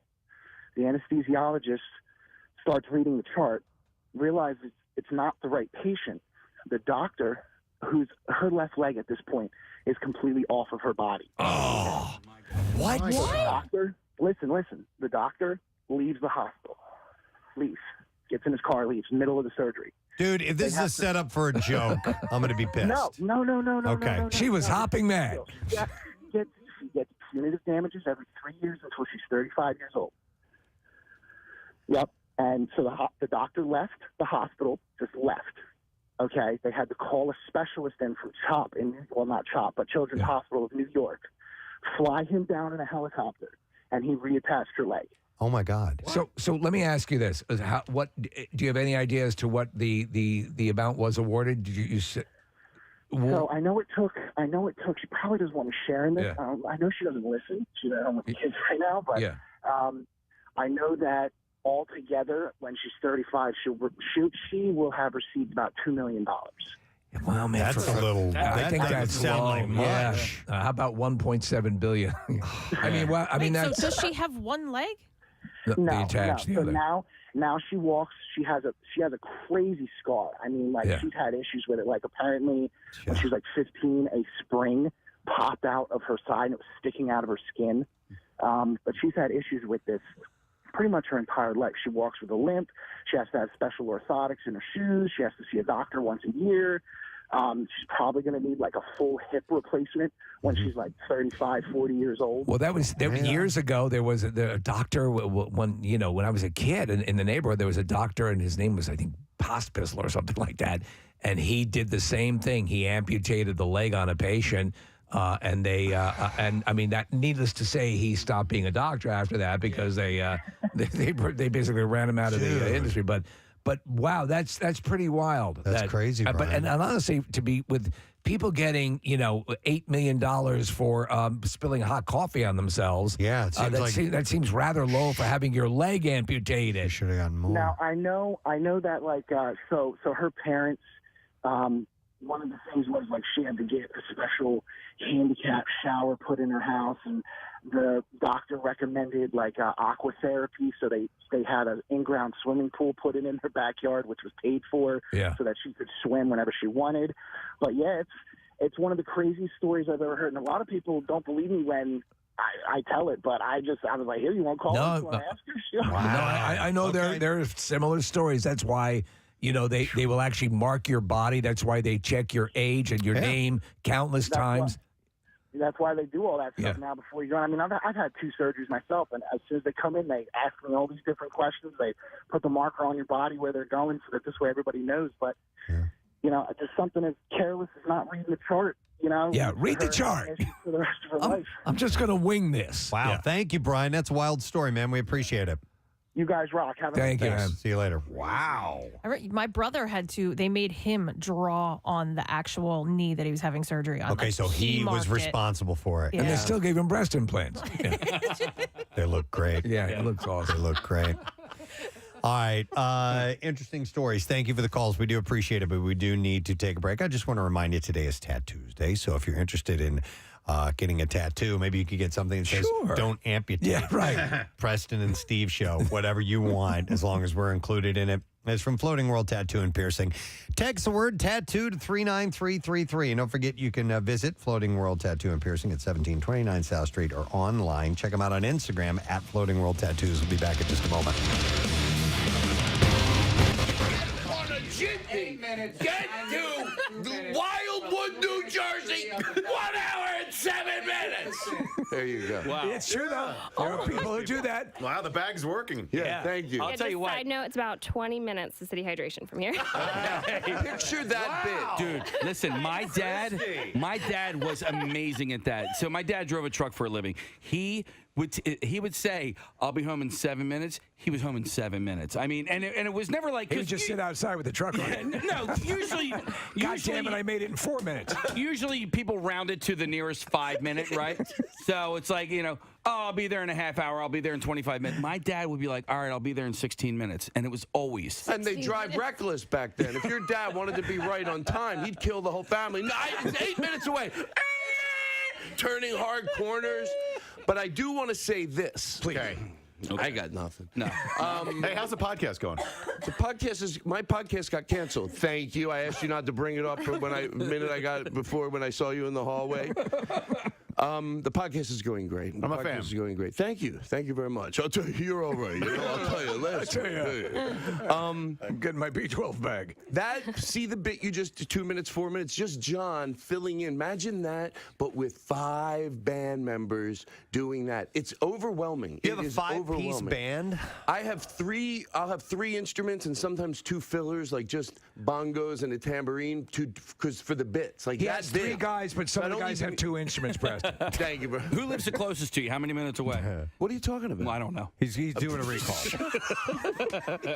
Todd, with the band, and I mean this is a total compliment, it's obviously rehearsed, but it seems like it's improv. You know what? Can I tell you something? Please. I hope this is interesting to talk about on the radio, but people will know when they go see it. A lot of it isn't. Once, especially with John Brand Wagner, when he's with me, if he knows how to do it. Like you can ad lib more than you think. That's great. And they off the cuff, you know. It's whenever I call on them, they're always there for whatever bit. It is a lot of fun having the band on the road. I feel like it's getting to do the best sketch. Is this what you've always sort of dreamed about? Yes, having this vibe where you have sort of a traveling review or like a troupe of just stand up with a band. You know, it's like you get to play and it's fun. But anyway, how much more expensive is this? You got these guys got to stay somewhere. They got to eat. You got to pay them. You use a local. What I've learned, if John there is are just hostels one person, all over the country. He'll round up other musicians. Use a local drummer.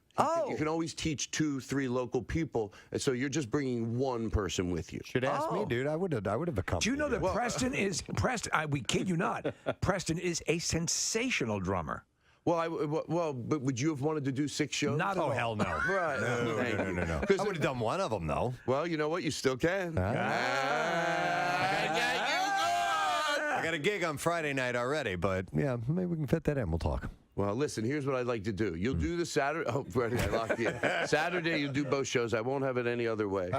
I'm 2 minutes from there, 6 minutes from there, sure. How is Kimmel's? Are you doing it on the Kimmel set? You said you're at his club in Vegas. Yeah, we shot it already. And Jimmy is from Vegas and has always wanted to have a comedy club, and we hear nothing but great things about it. Yeah, they did it. They did it really nice. You know, mostly what the showroom is very important, but also what is even more important is the green room. And he did the green room on his comedy club like it's at his show. Like his show is, there's nothing else like it. Like and I've been to like not perform. I haven't performed on the Tonight Show with Johnny, but I went to see someone that went and was there when Jay was there, and been to a lot of green rooms over the years. But Kimmel's is just this like own thing, and it's gigantic, and there's like food everywhere, and there's pool tables, and it's just a really fun green room. Water served in glass pitchers. Exactly. Yeah. Well, he loves comedians. He loves you. How long have you known him? That you know what? I know him, but don't know him. It's really weird. Like you know someone, but you don't know them. You know, you don't see him that often, but you feel. Did you find out he was a fan or what? No, I knew. I when Sarah dated him, she would tell him, "You got to have Todd on the show, but let him do bits. Yeah, like let him do different things." And that's sort of how I got to do it. You know, just to do different bits. And you've been friends with Sarah for a long time, Silverman. Yeah. Sarah used to sleep on our sofa. I used to live with a guy named Dave Rath. He's a manager, and then Sarah would come in from New York, and she would sleep on our sofa. And I always thought she was so cool. I don't know why. But she's been great, and we know that she's part of the reason you're here on this planet today. Right? Yeah, right. Yeah. Well, you know, really, she's probably the reason I almost died, because she was the one telling people I was okay. She was going, "No, he's just high. He's fine." Jeff Ross is the Jeff reason. Ross. By the way, along the lines of the people who always say how far away they live from things, how many minutes, there are also people who say who slept on their sofa too. Oh, I knew it. I knew it. I knew it. Preston, about 5 years ago. Can I tell the story? Please. I'm okay with it. I bumped into him in the hallway. I was going around the corner, and I bumped into him in the hallway. And that was it. I said, "I'm sorry." I thought I was very, I wasn't like a jerk. He goes, "One day," he goes, "I don't care if it's 5 years. You're gonna say something, then I'm gonna call it back, and I'm gonna put it right in your face." And that's exactly, I guess and I thought he forgot about it. He never forgets. I thought that he let it. Never forgets. Do you think I'm performing good today? Do you think the people listening? Because I said I'm going with my A game. What's it say at the top of those notes? 2 minutes from 8 minutes. Oh, no, wait. Preston and Steve. Frame Dad's body. Oh, well, Preston and Steve. I'm sorry. A friend of mine, he told his wife, he saw how affectionate his wife was with the dog. Okay. So he just said, maybe half kidding, he goes, "Why don't you treat me more like the dog?" So, and now every time he poops in the house, his wife squirts him with a water pistol. Which, by the way, is a humane way. I told somebody that story, and they go, "Does that work?" I go, "Well, I think I heard it was a non-physical way to maybe train your dog if it's barking or something." I think I saw it on a show, which I like anything that creates non-physical for anything, human or dog or anything. I thought to squirt the water pistol. But let's say you have a dog, I thought of after I heard the water pistol thing. Right. The water pistol's not working. I mean, okay, you got to stop at one point. You can't have, if he's really a bad dog, you get, a fire hose. You're, just right over to the neighbor's yard. Sure. Oh, you act like you're trying to go, "No, let me just squirt him a little bit." You open up that hose. The dog, right over to the neighbor's yard. You go, "Oh, I tried to just use the water to teach him, but he was a bad dog. I think he's somewhere. I can't see him. He's on a farm." We used to get rid of, not so many, but once in a while we'd have a dog growing up. You know, when you try to fix the story as you're telling it? Yeah. We get rid of so many pets. I don't want to make it look out of proportion, but over the years, it probably 3 stories. And me and my brothers didn't honestly figure it out till we were older. I didn't even know it was a thing. We had a dog, and it would always go to a farm. Oh, yeah. Oh, but the farm is put to sleep. Yep. Yeah. The dog, they put the dog down. They didn't want to break it to the kids. No, there's a farm out there that's got a ton of dead dogs. Yeah. I think it's they kill it. Yeah, I think a lot of times it's not always a parent that was doing anything wrong. The dog, they could have realized the dog was aggressive and not able to be. Or for a kid, the dog just gets sick and it's in pain or whatever. It has to be put down. It's easier to lie to your child. Right. Yeah. He's because when I first saw these 2 dogs in the park, I remember. I just realized I can't tell this joke. You did? And I'll tell you what it is. Try it. When we get to the part that is the part I can't do. You're going to go, why would you even have thought you could ever? Well, we egged you on, so we'll take the blame for it. Thank you. Go ahead. That when I saw these, but this is a true story. It's a true story. Why would I make it up? True story. When I was younger, I saw 2 dogs in the park, and they were going at it, humping each other. Yeah, right. And I asked my dad what they were doing, and he said, because he didn't know how to deal with stuff, and he just said, he goes, I remember he said they're playing a game. Yeah. So I was like, I just asked him, I go, I took a beat, like a little kid will, and I go, what's the game? And he said, it's effing. It's called, and he said it. Yeah. Did you watch the Golden Globes by any chance? No, I did not. Oh, because Ricky Gervais, he did a little bit of a monologue, and he had gotten to a joke where, we'll get you a water. And he had gotten to a joke where just top off his bag. That's so weird that you need water, but you've got the saline going through your body. Did you hear what they said from City Hydration? So cleanly and brilliantly, she explained the difference between water that would make you thirsty and the hydration that would make you feel like I do right now. I feel like, can I tell you right now? I could bend steel. And I'm not thinking just, I'm not just thinking maybe I, thank you very much. All right, thank you, Marissa. Have you ever been on stage and you thought better of a joke that you were about to tell and had to hang a 180 away from it? Yes, yeah. Okay. You know what, sometimes, you know what it will be? I'll be doing an old joke that I didn't realize, just don't. I have a different relationship with what I say that comes out of my mouth. So I'll be like, I'll think of an old joke, but then halfway through I go, oh, that's not nice. Right. And I just want to stop. I'll just go, you know what? I don't need that joke anymore.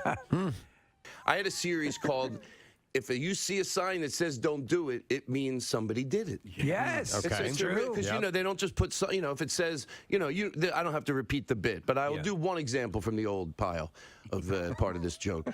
For instance, if you see a sign that says no diving in the jacuzzi. Yeah, somebody dove into a jacuzzi, which think about that. That's crazy. A moron. Yeah. A moron. And I don't like to call people morons because if I'm so smart, why shouldn't I be so smart to just talk about people kinder? But I don't know the word for it. And by the way, I hope this guy probably had a dad. You have children. You have people that love you. Yeah. Who are you to go, hey, I'm going to go dive into that jacuzzi? Yeah. So maybe you're better off. Did you work at Dairy Queen? I did work at Dairy Queen, not to brag. But so when you talk about signs that, if there's a sign, I'm going to make full circle. Everyone's going to be proud of me. It's okay to get a little lost, but you got to deliver. No. So here's the point. Yeah. Right. So the ice cream place, it says 3 sample limit. It doesn't say 4. It says 3 sample limit. And I thought about something. That tells a story. That tells 3 sample limit. You know what that story tells me? Look, lunatics come in different forms. Yeah. So when I use the word lunatic, people might go, lunatic? Yeah, that means a lunatic. Anybody that would go get 3 samples is a lunatic. Look, you certainly have problem with boundaries. If you're going to go, can I taste one? Can I get another? Can I get a third? Is there any stopping you? So that's what I think. That 4 is enough. 3 sample limit. I think 3's too much. I agree. Matter of fact, if I'm with people, 1, I'm okay. Dive into the world of the bizarre. Now, WMMR presents Preston and Steve's Bizarre File. Brought to you this morning by Live Casino and Hotel Philadelphia. They present Candlebox coming Sunday, September 4th. Tickets are on sale at livecasinophilly.com. Must be 21 or older. Gambling problem? Call 1-800-GAMBLER. Well, a young woman who was stripped of her title as the Bucyrus Bratwurst Festival Queen days before the opening of this year's event has retained a lawyer now. I would. On Friday, Abigail Brockwell shared with media a letter from the Wade Law Office of Galleon that was sent to the Corey Law Office, which represents the Bratwurst Festival Board of Directors on Thursday. The festival's opening day, mind you. You mess with the bull, you're going to get the horns. The letter said, please be advised that our offices have been retained by Abigail Brockwell and her parents, Angie Brockwell and Grant Brockwell, to represent them in all matters relating to the removal of Abigail Brockwell as Bratwurst Festival Queen. Where are the sausages? Festival director Kevin Myers confirmed Monday that Brockwell had been removed from office. Natalie Stover, who had served as first runner-up throughout the year, became the queen in her stead. What the hell? Angie Brockwell has said that her daughter was removed from office on August 8th, just 10 days. I would call the liverwurst queen as a character witness. Before the festival began. And several people in the crowd for the Queen's pageant on Thursday evening wore black T-shirts with, quote, Long Live the Queen on the front. Wow. And hashtag Team Abby on the back. Solidarity. The shirts were designed by Rachel Stryker, who said, The norm array of processed meats. We were approached by many citizens of Bucyrus to make something available due to the outrage. Exactly. We can't... Sausages! We, That's her lawyer. We can't claim to know the whole story. We don't have any horses in the race. They're eating horses other now. than wanting the best for the integrity of the festival and Bucyrus as a whole. How can you trust the Bratwurst Festival at all? How can she slap? How can she slap? A local resident's Facebook post criticizing the decision and demanding that Brockwell be allowed to fulfill her last duty as queen and the festival director, Kevin Myers, be fired. It now has more than 450 shares on Facebook. Excellent. Excellent. I'm waiting for the movie. I don't know why they kicked her out. I don't know, man. We're looking at her. She looks lovely. It's the controversy that they're trying to solve. Okay. On to other pressing issues. A priest named Luke Seguna is believed to have spent nearly $150,000 of parishioners' money on pornographic websites. Hey, Luke Seguna. And he faces accusations of money laundering in court. I'm an unconventional kind of priest. Sources closely loves my porn and my money. Told the investigation told the Times of Malta that Seguna was accused of misappropriating parishioners' donations and used large volumes of the sites that provide live sex shows by performing artists against a fee. Is it possible he was going to reach out to counsel these people? It is understood that this went on for several years. Seguna is believed to have told investigators that he was struggling with a sexual crisis triggered by a major health problem at the time. Yes. I had a chronic boner. When contacted, his lawyer said that their client denies any wrongdoing. They said it must be pointed out that our client is in no way accused of any related offense. We further emphasize that at this point in time, our client is presumed innocent, and therefore any comments I'm reporting is mere conjecture. Aha! And they said we would like for you also to consider the irreversible harm that such reporting will cause our client and his family, even in the eventuality that he be acquitted from the charges brought against him. Is this, in fact, some of the porn you have been come to known as? The parish priest is pleading not guilty to charges of misappropriation of money laundering, and he was arraigned last week. And apparently he misappropriated some $500,000 given to him. And there are issues there. By 150 parishioners over a 10-year span, and that the money was intended for the church. Yeah. The third annual Finnish Arctic Tree Hugging Championship took place on August 20th. The competition is a fun way to draw attention to nature and to the fact that trees and forests and nature in general can really bring well-being to your life and help you feel better when you are stressed. They can. There are three main events. There's speed hugging.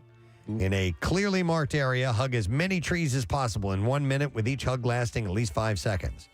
There's dedication, which is the most creative hug of a specific tree chosen by the participant for a maximum of 1 minute. Okay. And then there's the freestyle event, the most creative hug. The style is open to the competitor's own creative hug interpretation. One tree only for a maximum of 1 minute. The 2022 world champion tree hugger is Miss Ani Lankila. She is originally from Helsinki in southern Finland, but she now lives in Levi in Finland. Remember that? And I was looking for it. We used to play it fairly often. It was of this cult that would actually hug the trees and apologize to the trees. Yes. For deforestation. Absolutely. Yellowstone National Park released an update on a partial foot that was found inside a shoe earlier this week. Yeah. It's like Cinderella's story. A park employee made the gruesome discovery Tuesday. Is this your foot? As the shoe was floating in Abyss Pool. And evidence suggests an incident involving one person likely occurred on the morning of July 31st. Officials believe there was no foul play, but the investigation... The foot just fell off? ...is continuing to determine the circumstances of the death. They believe somebody is dead without a foot. I think you'd notice if you're missing a foot, right? Abyss Pool is located in the West Thumb Geyser Basin in the southern part of Yellowstone National Park and has a depth of more than 50 feet. It is one of the deepest hot springs in the park with a temperature of around 140 degrees. Did they take it away in a tow truck? Hey! I like that. Yes, Dad, they did. Yellowstone National Park Reminds visitors to stay on boardwalks and trails in thermal areas and to be extremely cautious around the thermal features. The ground in the hydrothermal areas is fragile and with scalding water just below the surface. 140 degrees? Yeah. All right, and then finally we'll end with this one. A Florida man armed with a machete was shot dead after breaking into a home, crawling into a guy's bed, and telling the sleeping resident, "I love you." Oh, my God. Oh, my God. What was that? I said, "I love you." And he had a machete. And I have a machete. I love you, but I don't love your machete. The incident happened on Thursday morning when police said that the homeowner, who was sleeping in an apartment connected to his home, told 911 operators there was a man in the unit who was sharpening a machete with a baseball bat. I love you. And he said, "I have an intruder broke into my home. He's got a damn machete, and he's a little whacked." This feller's got a machete, and he told me he loved me. When deputies arrived at the apartment after the victim called 911, they found the machete-wielding suspect inside. The homeowner told 911 dispatchers that the intruder woke him up and said, "I love you." I love you. And he said, "I woke up on the mattress." I want to give you a rose. Said, I woke up on the mattress and there's a guy lying next to me saying, "I love you." I'm weirded out. He's got my machete in his hand. Boy, thank God they got here quick. And that was the end of the phone call. So I got to go now. Yeah, got to buy some scratchers. Yeah. The Kardashians on. And then that is what I have in the bizarre file for you now. Let's take a break, and when we return, we'll see if you've been paying attention. Yeah, we'll ask you the lesson question. We got a prize up for grabs, and we'll do trash and music news, too, so stay right there. You're insecure about it. I say no sample. None. Do you None. ever sample deli meat? I've seen people do that. Can I have a slice of that? Oh, yeah. I've done that. I've tried cheese. Right. So you can do that occasionally, same thing. Yeah. You don't do 4 or 5 different types of. I trust the relationship where I'm getting it, but in the right situation, definitely. In that situation, I could lie and go, "No, I don't do it there either," because I seem like a hypocrite. There's something different about the ice cream. But they have the little spoons. That's Yeah, what it's for. but you're You're one of those, aren't you? What about You're trying to gain the system, and so my kids are big. They love to do the free samples. I'll give them one, and that is it. And it's only because they haven't been on the planet that long, so they haven't tried. If you're a 40-year-old man and you don't know what rum raisin tastes like you know. Can I tell you something? Yes. And if it's at the yogurt place where you do it yourself in a little cup, all right, you're not. That's fine. Go over in the corner, have a ball. But where they have to scoop it for you. So I have a different standard for if you're doing it yourself at least, because it's not making someone else do it. Sure. And for kids, of course, it should. Yeah, whatever a kid wants to do. They're our future. Yeah. You got to teach them well, Steve, right? Exactly. I disagree wholeheartedly. I think that you can sometimes be in between flavors, or maybe there's one you've never tried before. Or I say that not every rum raisin is the same, sir. Okay. There are a lot of places that make their own ice creams, and I would like to try that. Preston's dessert of choice is ice cream. Sometimes you look at rum raisin, it is a very clear, milky white look. Other times it's kind of brownish. I wonder how that one tastes as opposed to the other I'm one. going to, not to be a wishy-washy with my opinion, but to prove that I could change my opinion, I'm changing my stance. I'm going to say 4 samples? A lot of it's just with the demeanor, and you're matter of fact about it. Yes. Hey, could I try talk to the person. You have to go, you don't have to make. I hate to be an imposition. Yeah. I'm a little wishy-washy here. Yeah. I just had an IV bag. You're right. Not all are the same. So I guess really, it's a case-by-case situation. So Casey was wrong, and what you said to especially Preston was disrespectful. I apologize. And I'm as a fan of the show and honored to be here. Right. I'm not trying to kiss anybody's tuchus. I thought you were way out of line. I was way out of line. What are your thoughts on free samples? Because you see it at the fudge kitchen, the mall. Costco. You can go around and spend an hour trying the samples. Costco. I got in trouble at Costco. That's when I realized the world people are crazy. Yeah.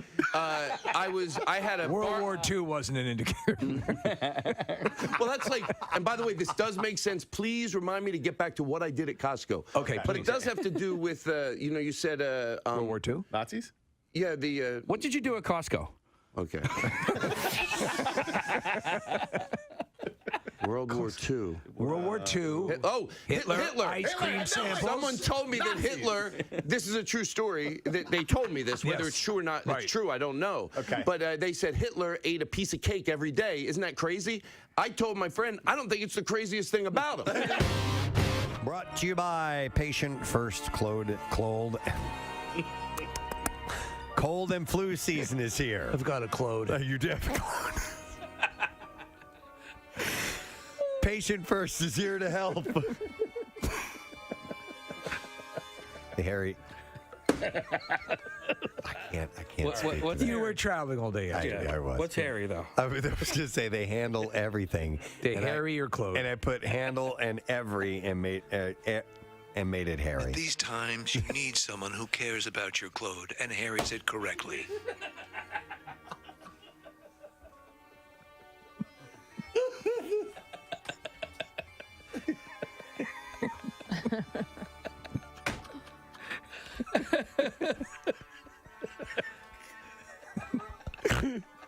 I'm sorry.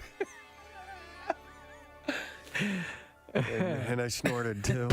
So we were chatting last night, and Kath shared a story with us about a friend who had a doctor's appointment, I think it was, Kathy? Yeah, it's like a televisit, a telemedicine visit. Yeah, we were just talking about, Zoom conferencing and all that stuff and maybe speaking to relatives and so on. And Framing a shot. Yeah, framing a so shot. that you're seen. My mom she's always laying down when I talk to her, and she holds, I guess, we have a thing called the gram pad, which is like an iPad, and she holds it down low. And so I always get this shot going up. It looks like a looming, intimidating camera angle, but she only frames in part of her chin, and that's all that I see. So we're all coping with different. Yeah, you love them. And situations. obviously, the grandpad has been a godsend, but you would like to see the full face of the woman who gave birth to you. But listen to this. So Yeah. Kathy's friend had a doctor's appointment. Yeah, she had a doctor's appointment, and it was, over the computer. And so she just assumed they would be like chatting and talking about, I guess, whatever it is the checkup was for. What kind of doctor is this? So the doctor was with her gynecologist. Oh, okay. And so she was trying to explain something to her. And finally, at one point, the gynecologist said, you know what, you're going to have to show me. Oh, my God. And so she took her pants off and straddled the computer. Oh, my Preston, God. though, she was at work. I was like, wait, back up. I was like, what? You had to show her? And she was like, yeah. She's like, listen, I've been going to her for years. Like, so it was okay. It was fine. So I even texted my neighbor who's a gynecologist, and I said, do you do this with your patients? And she's like, well, no, we don't. But she's like, I guess some people do. Well, okay, so so with televisits have become a thing, and the discussion is if this is going to be something Dr. Mike seems to think it's going to be ongoing. Yeah, I hope so. Yeah. I to be really honest, do. if you can just go, I have this rash on my arm instead of driving across. Here's your copay now. Call in my prescription. Call it in. You got this. Yeah. And by the way, if you can clear waiting rooms and stuff for people with more serious things, that's a positive. Listen, it was more in the thick of COVID when things were a little bit more touchy, and not that it's gotten any better, but our fear of it was a little bit stronger a little while back, and so I had a teleconference with a specialist whom I would regularly go into the waiting room and wait minimum hour and a half past my appointment schedule, and this one right on time, done deal, in and out. It was so easy to do. If you can do it now I had to show him my butthole. But other than that, it was okay. No, hold it up there. Yeah. But I would say this then, right? If you're going to call your gyno, and this is the one who is. Maybe call on your phone for ease of use. So you can hold it down, right, Preston? Because right. It's harder to put your iMac up to your cooter, right? Oh, my God. I mean, to me. I think it was just jumped over it. I'm not going to ask what was the issue, but did it get it done? You know, was it, oh, yeah, I see it right there. Yeah, it looks like Idaho. Oh, right. Like, I don't know. I didn't go Okay. further into the conversation. I was just shocked that. How did that get in there? She actually had to do that. Steve, you know, I mean, like anything else that we've seen in COVID times, we've seen some industries have had a boom because there's now demand, maybe like at-home stirrups and stuff like that. Why not? Yeah, absolutely. Could end up being an industry. Time for my appointment. Absolutely. You know what you do? Just take the Casey, you're a cyclist. Just get on your bike and put them up on the handlebars. You could do that. Hang on a second. I want to go to Carl. Carl, you're on the air. Good morning. Hey, what up, oranges? Oh, Yeah. wait, no, you're triangles. Oh, wait a minute. What was that from? What is that from? It was me. When Casey was talking about that dumb Cracker Barrel game. Oh, that's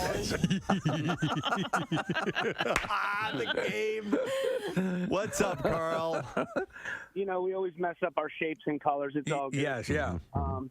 So I had what I thought was a weird bulge in my belly button area, and I thought, you know, this is kind of weird. I should tell a nurse. Like, my sister's a nurse, and she said, you have to send us a picture and we can look at it. So I'm like, how am I going to take a belly button selfie? I work in a machine shop. Yep. So I'm standing there with my new phone, like with the camera facing me, with holding my shirt up with my chin, trying to take a picture in the middle of this welding machine shop. And my boss comes over. He goes, am I disturbing anything? I said, no. I said, I'm just trying to take a picture of my belly button, which was an even dumber response because I should have just said, hey, I think I have a hernia. Mm-hmm. So, you know, I got the right angle. I didn't have to straddle the phone, thank God, but they did wind up sending me to the hospital, and I did have an umbilical hernia. Wow. So it worked. It ended up being the thing that needed to be done. Okay. You should just told your boss it was for your OnlyFans page. Yeah, I know, right? Yeah, belly buttons only.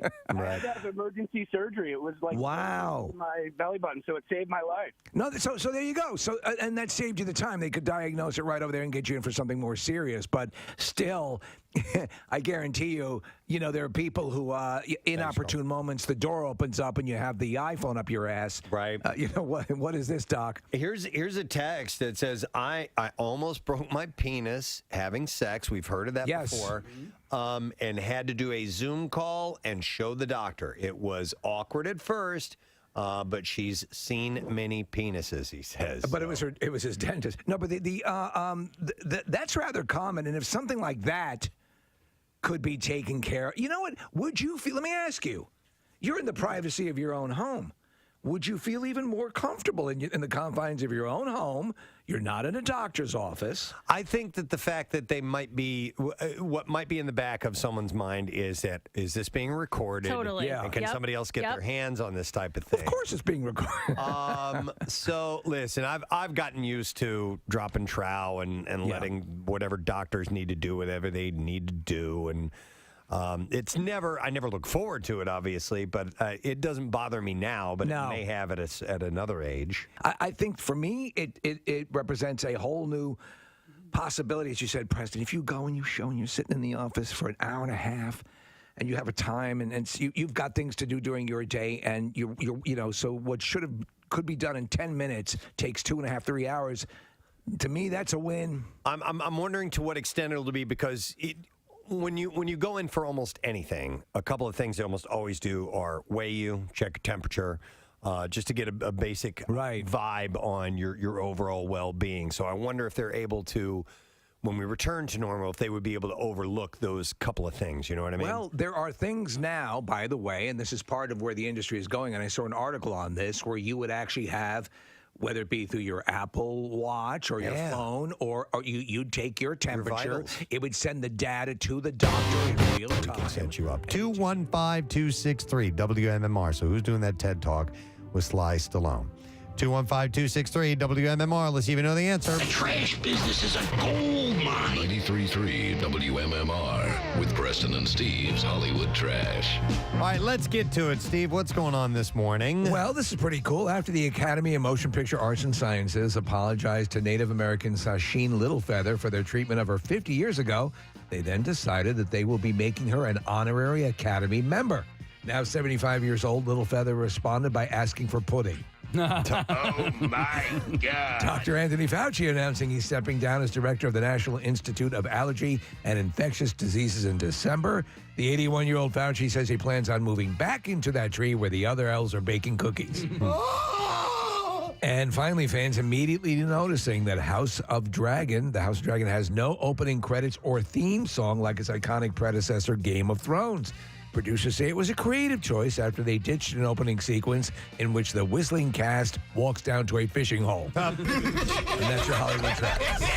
We will attempt to get an answer to this question. Who is going to co-host TED Talk with Sly Stallone? 215-263-WMMR. Let's try out Colleen, see if she knows the answer. Good morning, Colleen. Good morning, everyone. How are you doing? Wonderful. So, do you know who is co-hosting with Sly Stallone? That would be Bill Cosby. Correct. Hang on, Colleen. We would have also accepted the Tasmanian Devil.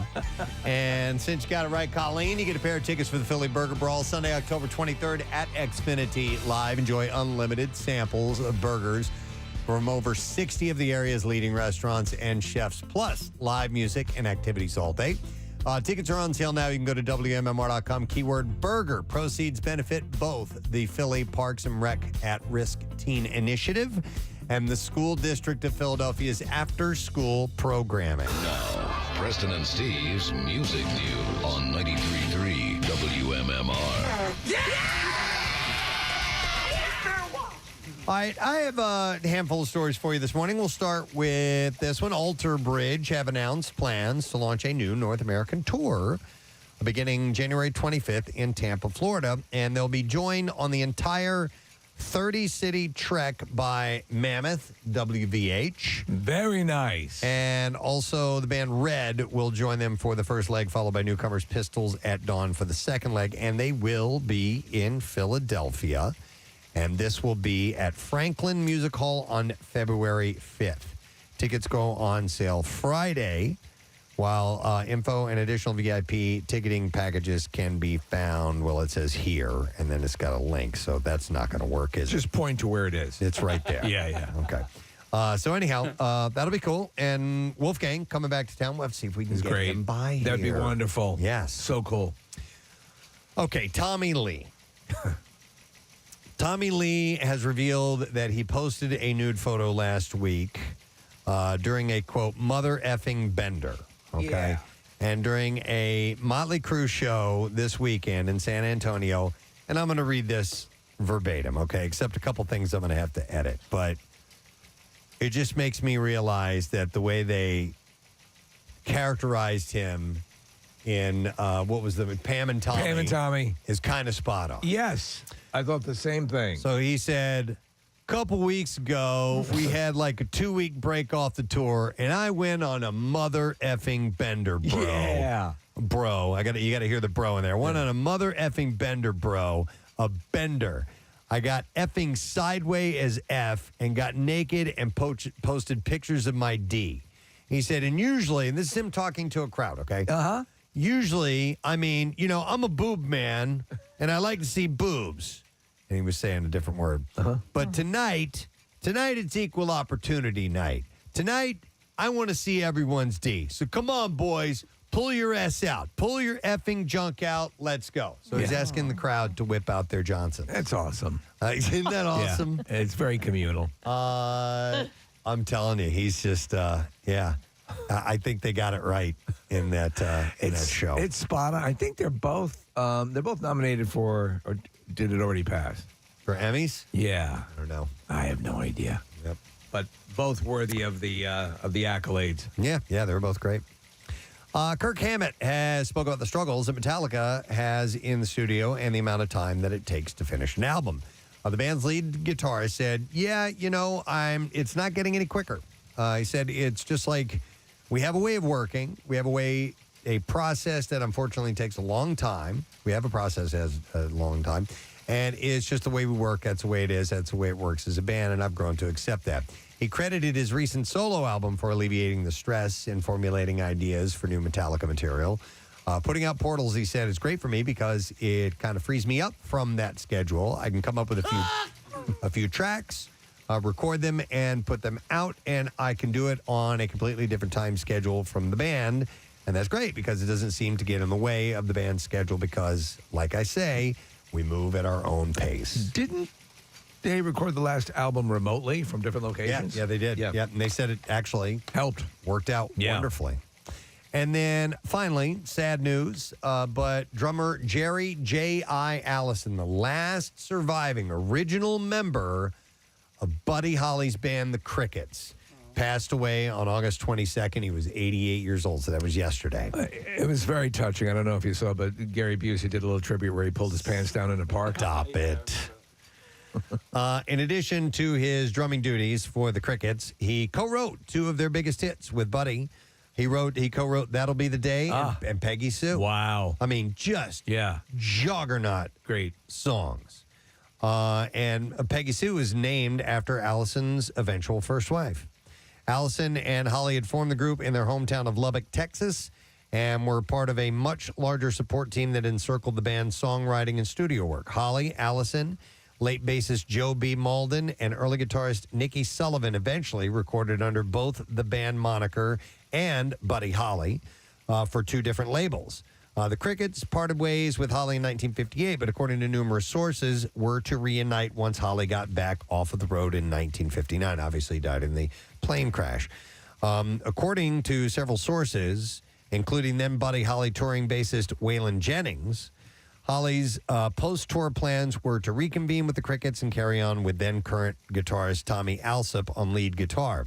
Holly was also planning on starting his own record label, Prism Records, and signing Jennings as his first artist. It's pretty wild. Following Buddy Holly's 1959 death, J.I. Allison secured the Crickets band name and continued to record in the early 1960s, along with backing the Everly Brothers.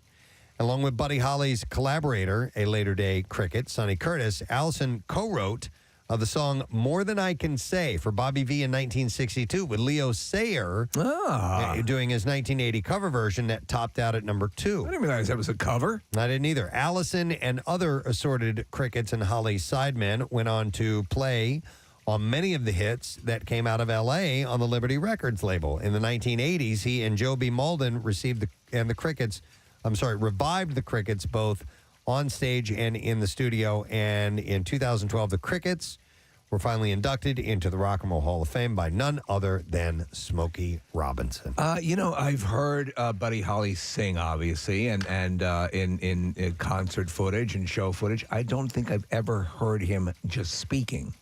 He does a quick interview with Ed Sullivan, right?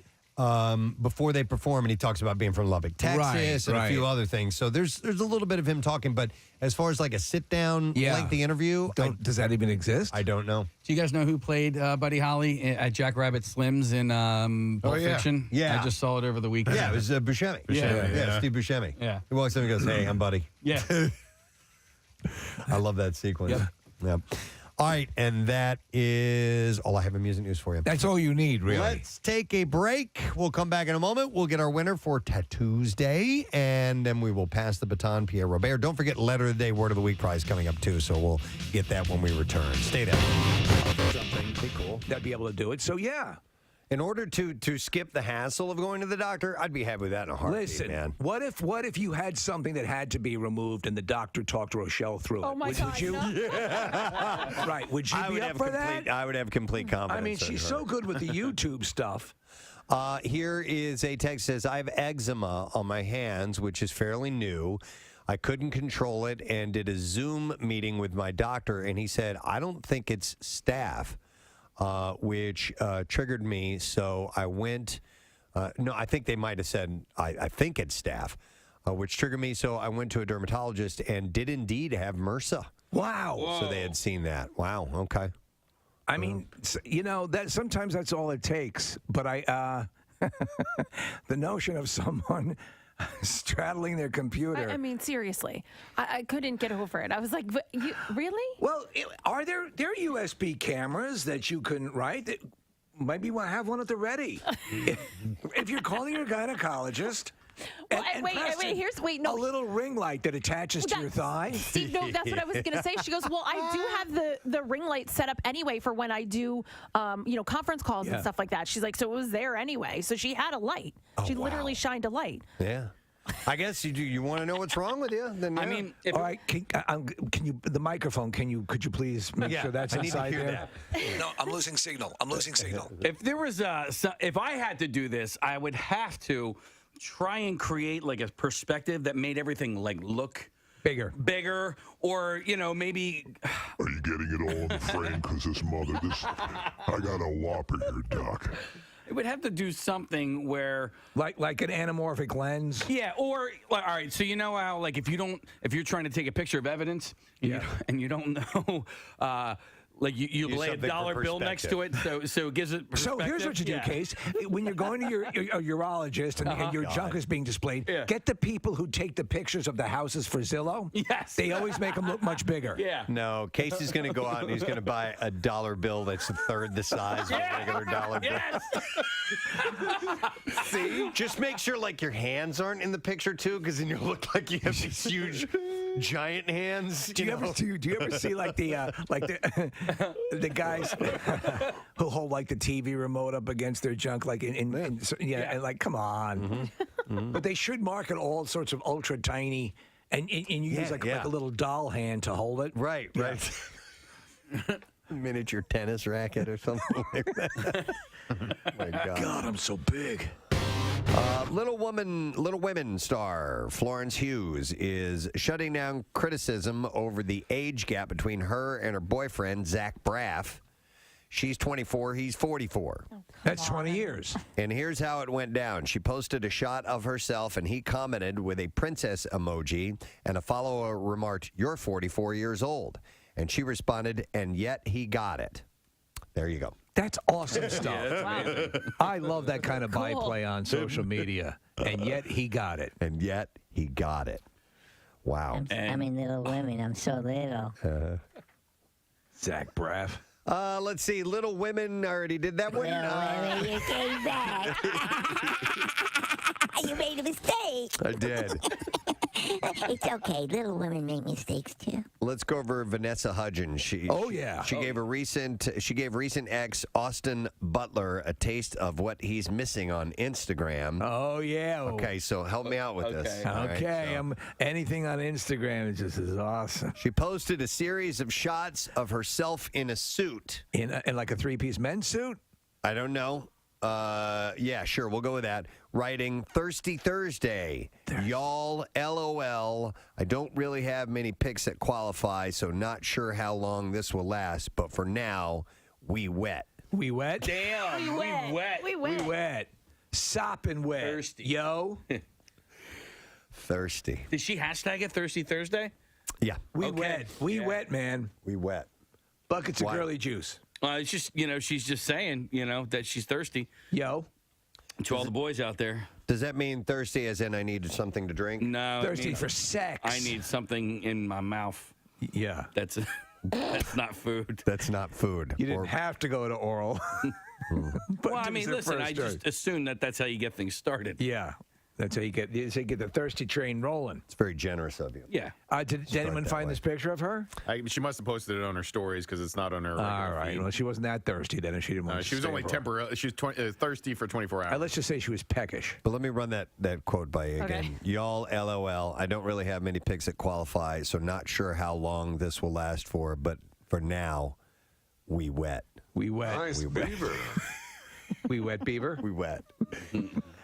She's a lovely young lady, and she wet. She. I mean, come on. How can you not be embarrassed writing crap like that? Really? And I love her. I think she's awesome. We wet. She posted a Thirsty Thursday post 2 weeks ago as well, so she's been thirsty for a while. Really thirsty. Or she just gets thirsty on Thursdays. Yeah, that's it. Well, she's on a special diet where you only drink on Thursday, and I mean that's the only liquid you consume for the whole week. That's right. So you're slowly dying throughout the week. Can't wait till Thursday. I'm so thirsty. I'm so thirsty. What day is it? This is only Tuesday. God damn. Oh, I'm never gonna make it. I can't wait for 4 Almonds Friday. You just eat 4 almonds on Friday? Almond Friday. I'm an actress. We wed. Not anymore. Not anymore. I queefed and dust came out. Come on. When you blow on one of those candy cigarettes. The powdered sugar. We dry. We dry. So, Dancing with the Stars host Tyra Banks had a major wardrobe malfunction that may have escaped viewers' notice. Nice beaver. Are we sure that's what it was? The 46-year-old told E.T. I can see a beaver. I think it was the 3rd or 4th episode. I walk out, my hand is on my back, and I was holding my dress together. It was not zipped up. And I did not have on any of my jewelry. OMG. Yeah, What is that, a Muppet between your legs? Yeah. Actually, she does look kind of bare without jewelry. Yeah, you're right, because they usually bling them up on that show. Well, she's been a complete success during this whole run with the screwing up stuff right and left. And She must have been rushed for whatever reason. Remember my wardrobe malfunction when my knocker fell out? No. Excuse me? Was it dancing? Salsa Yeah, I dancing. remember. It was a halter top, so it clipped behind my neck. Yeah. And I was in the middle of a performance, and it snapped off, and it literally just fell down. And I remember the move. I had to drop to the floor in like a count or two, and so I went down early.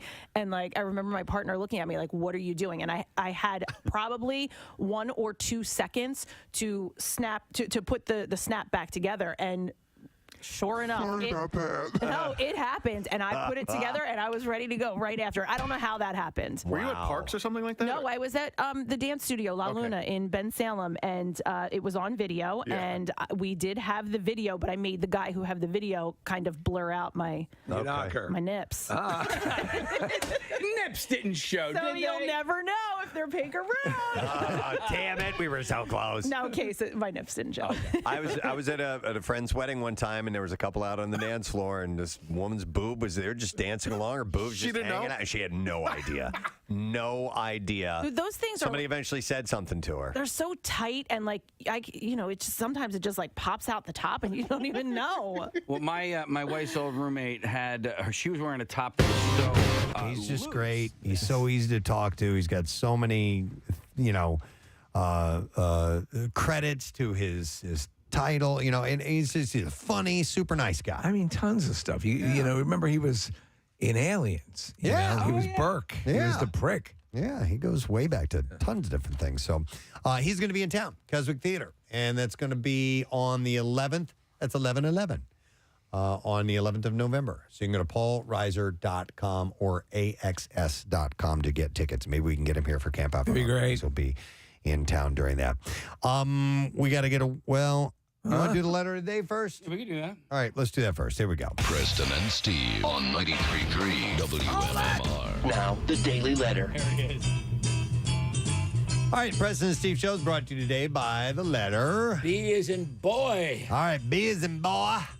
And we have a $500 Visa gift card that we're giving away from Marvel Studios' She-Hulk Attorney at Law, starring Emmy Award winner Tatiana Maslany.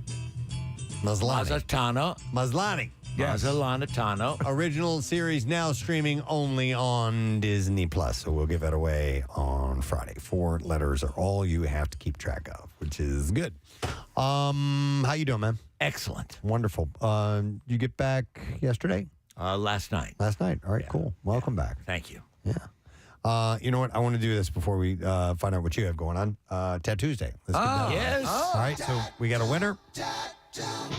Giving a $350 gift certificate to Brett Fortini or Forcine, I'm not sure, who is from Shrinkville, PA. Hey! All right, Brett, we're going to give you that gift certificate courtesy of our friends at Floating World Tattoo and Piercing, and you can get inked up at 1729 South Street in Philadelphia. If you want to check out some of the samples, visit floatingworldtattoos.com or check them out on Instagram at Floating World Tattoo. Tattoos.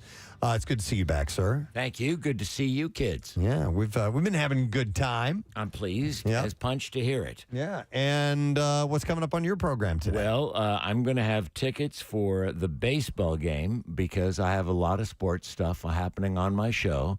Part of the new emphasis, all sports, as much of the time as I can do. They went to the right guy. They did. Yeah.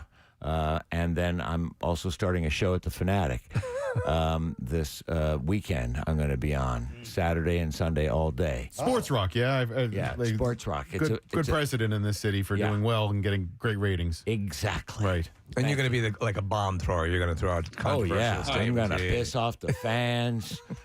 Put in Thompson, damn it. I told you he sucked. Right. Don't put him in. Or put him in. I don't know. But have him get it. That's Pierre's catchphrases. I don't know. Exactly. I don't know. We're just trying to do the best we can as a damn team and just ref. Come on. Yeah. You're blind? You want me to get you a prescription for some opticals?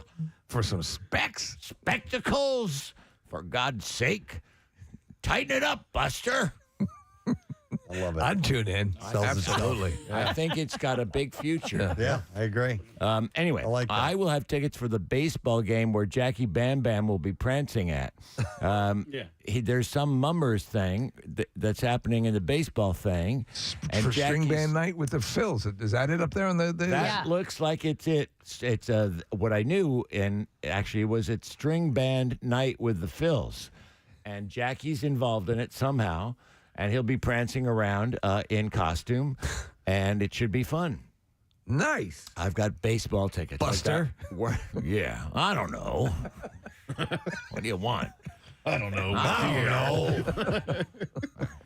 I do know that I always like diamonds. What?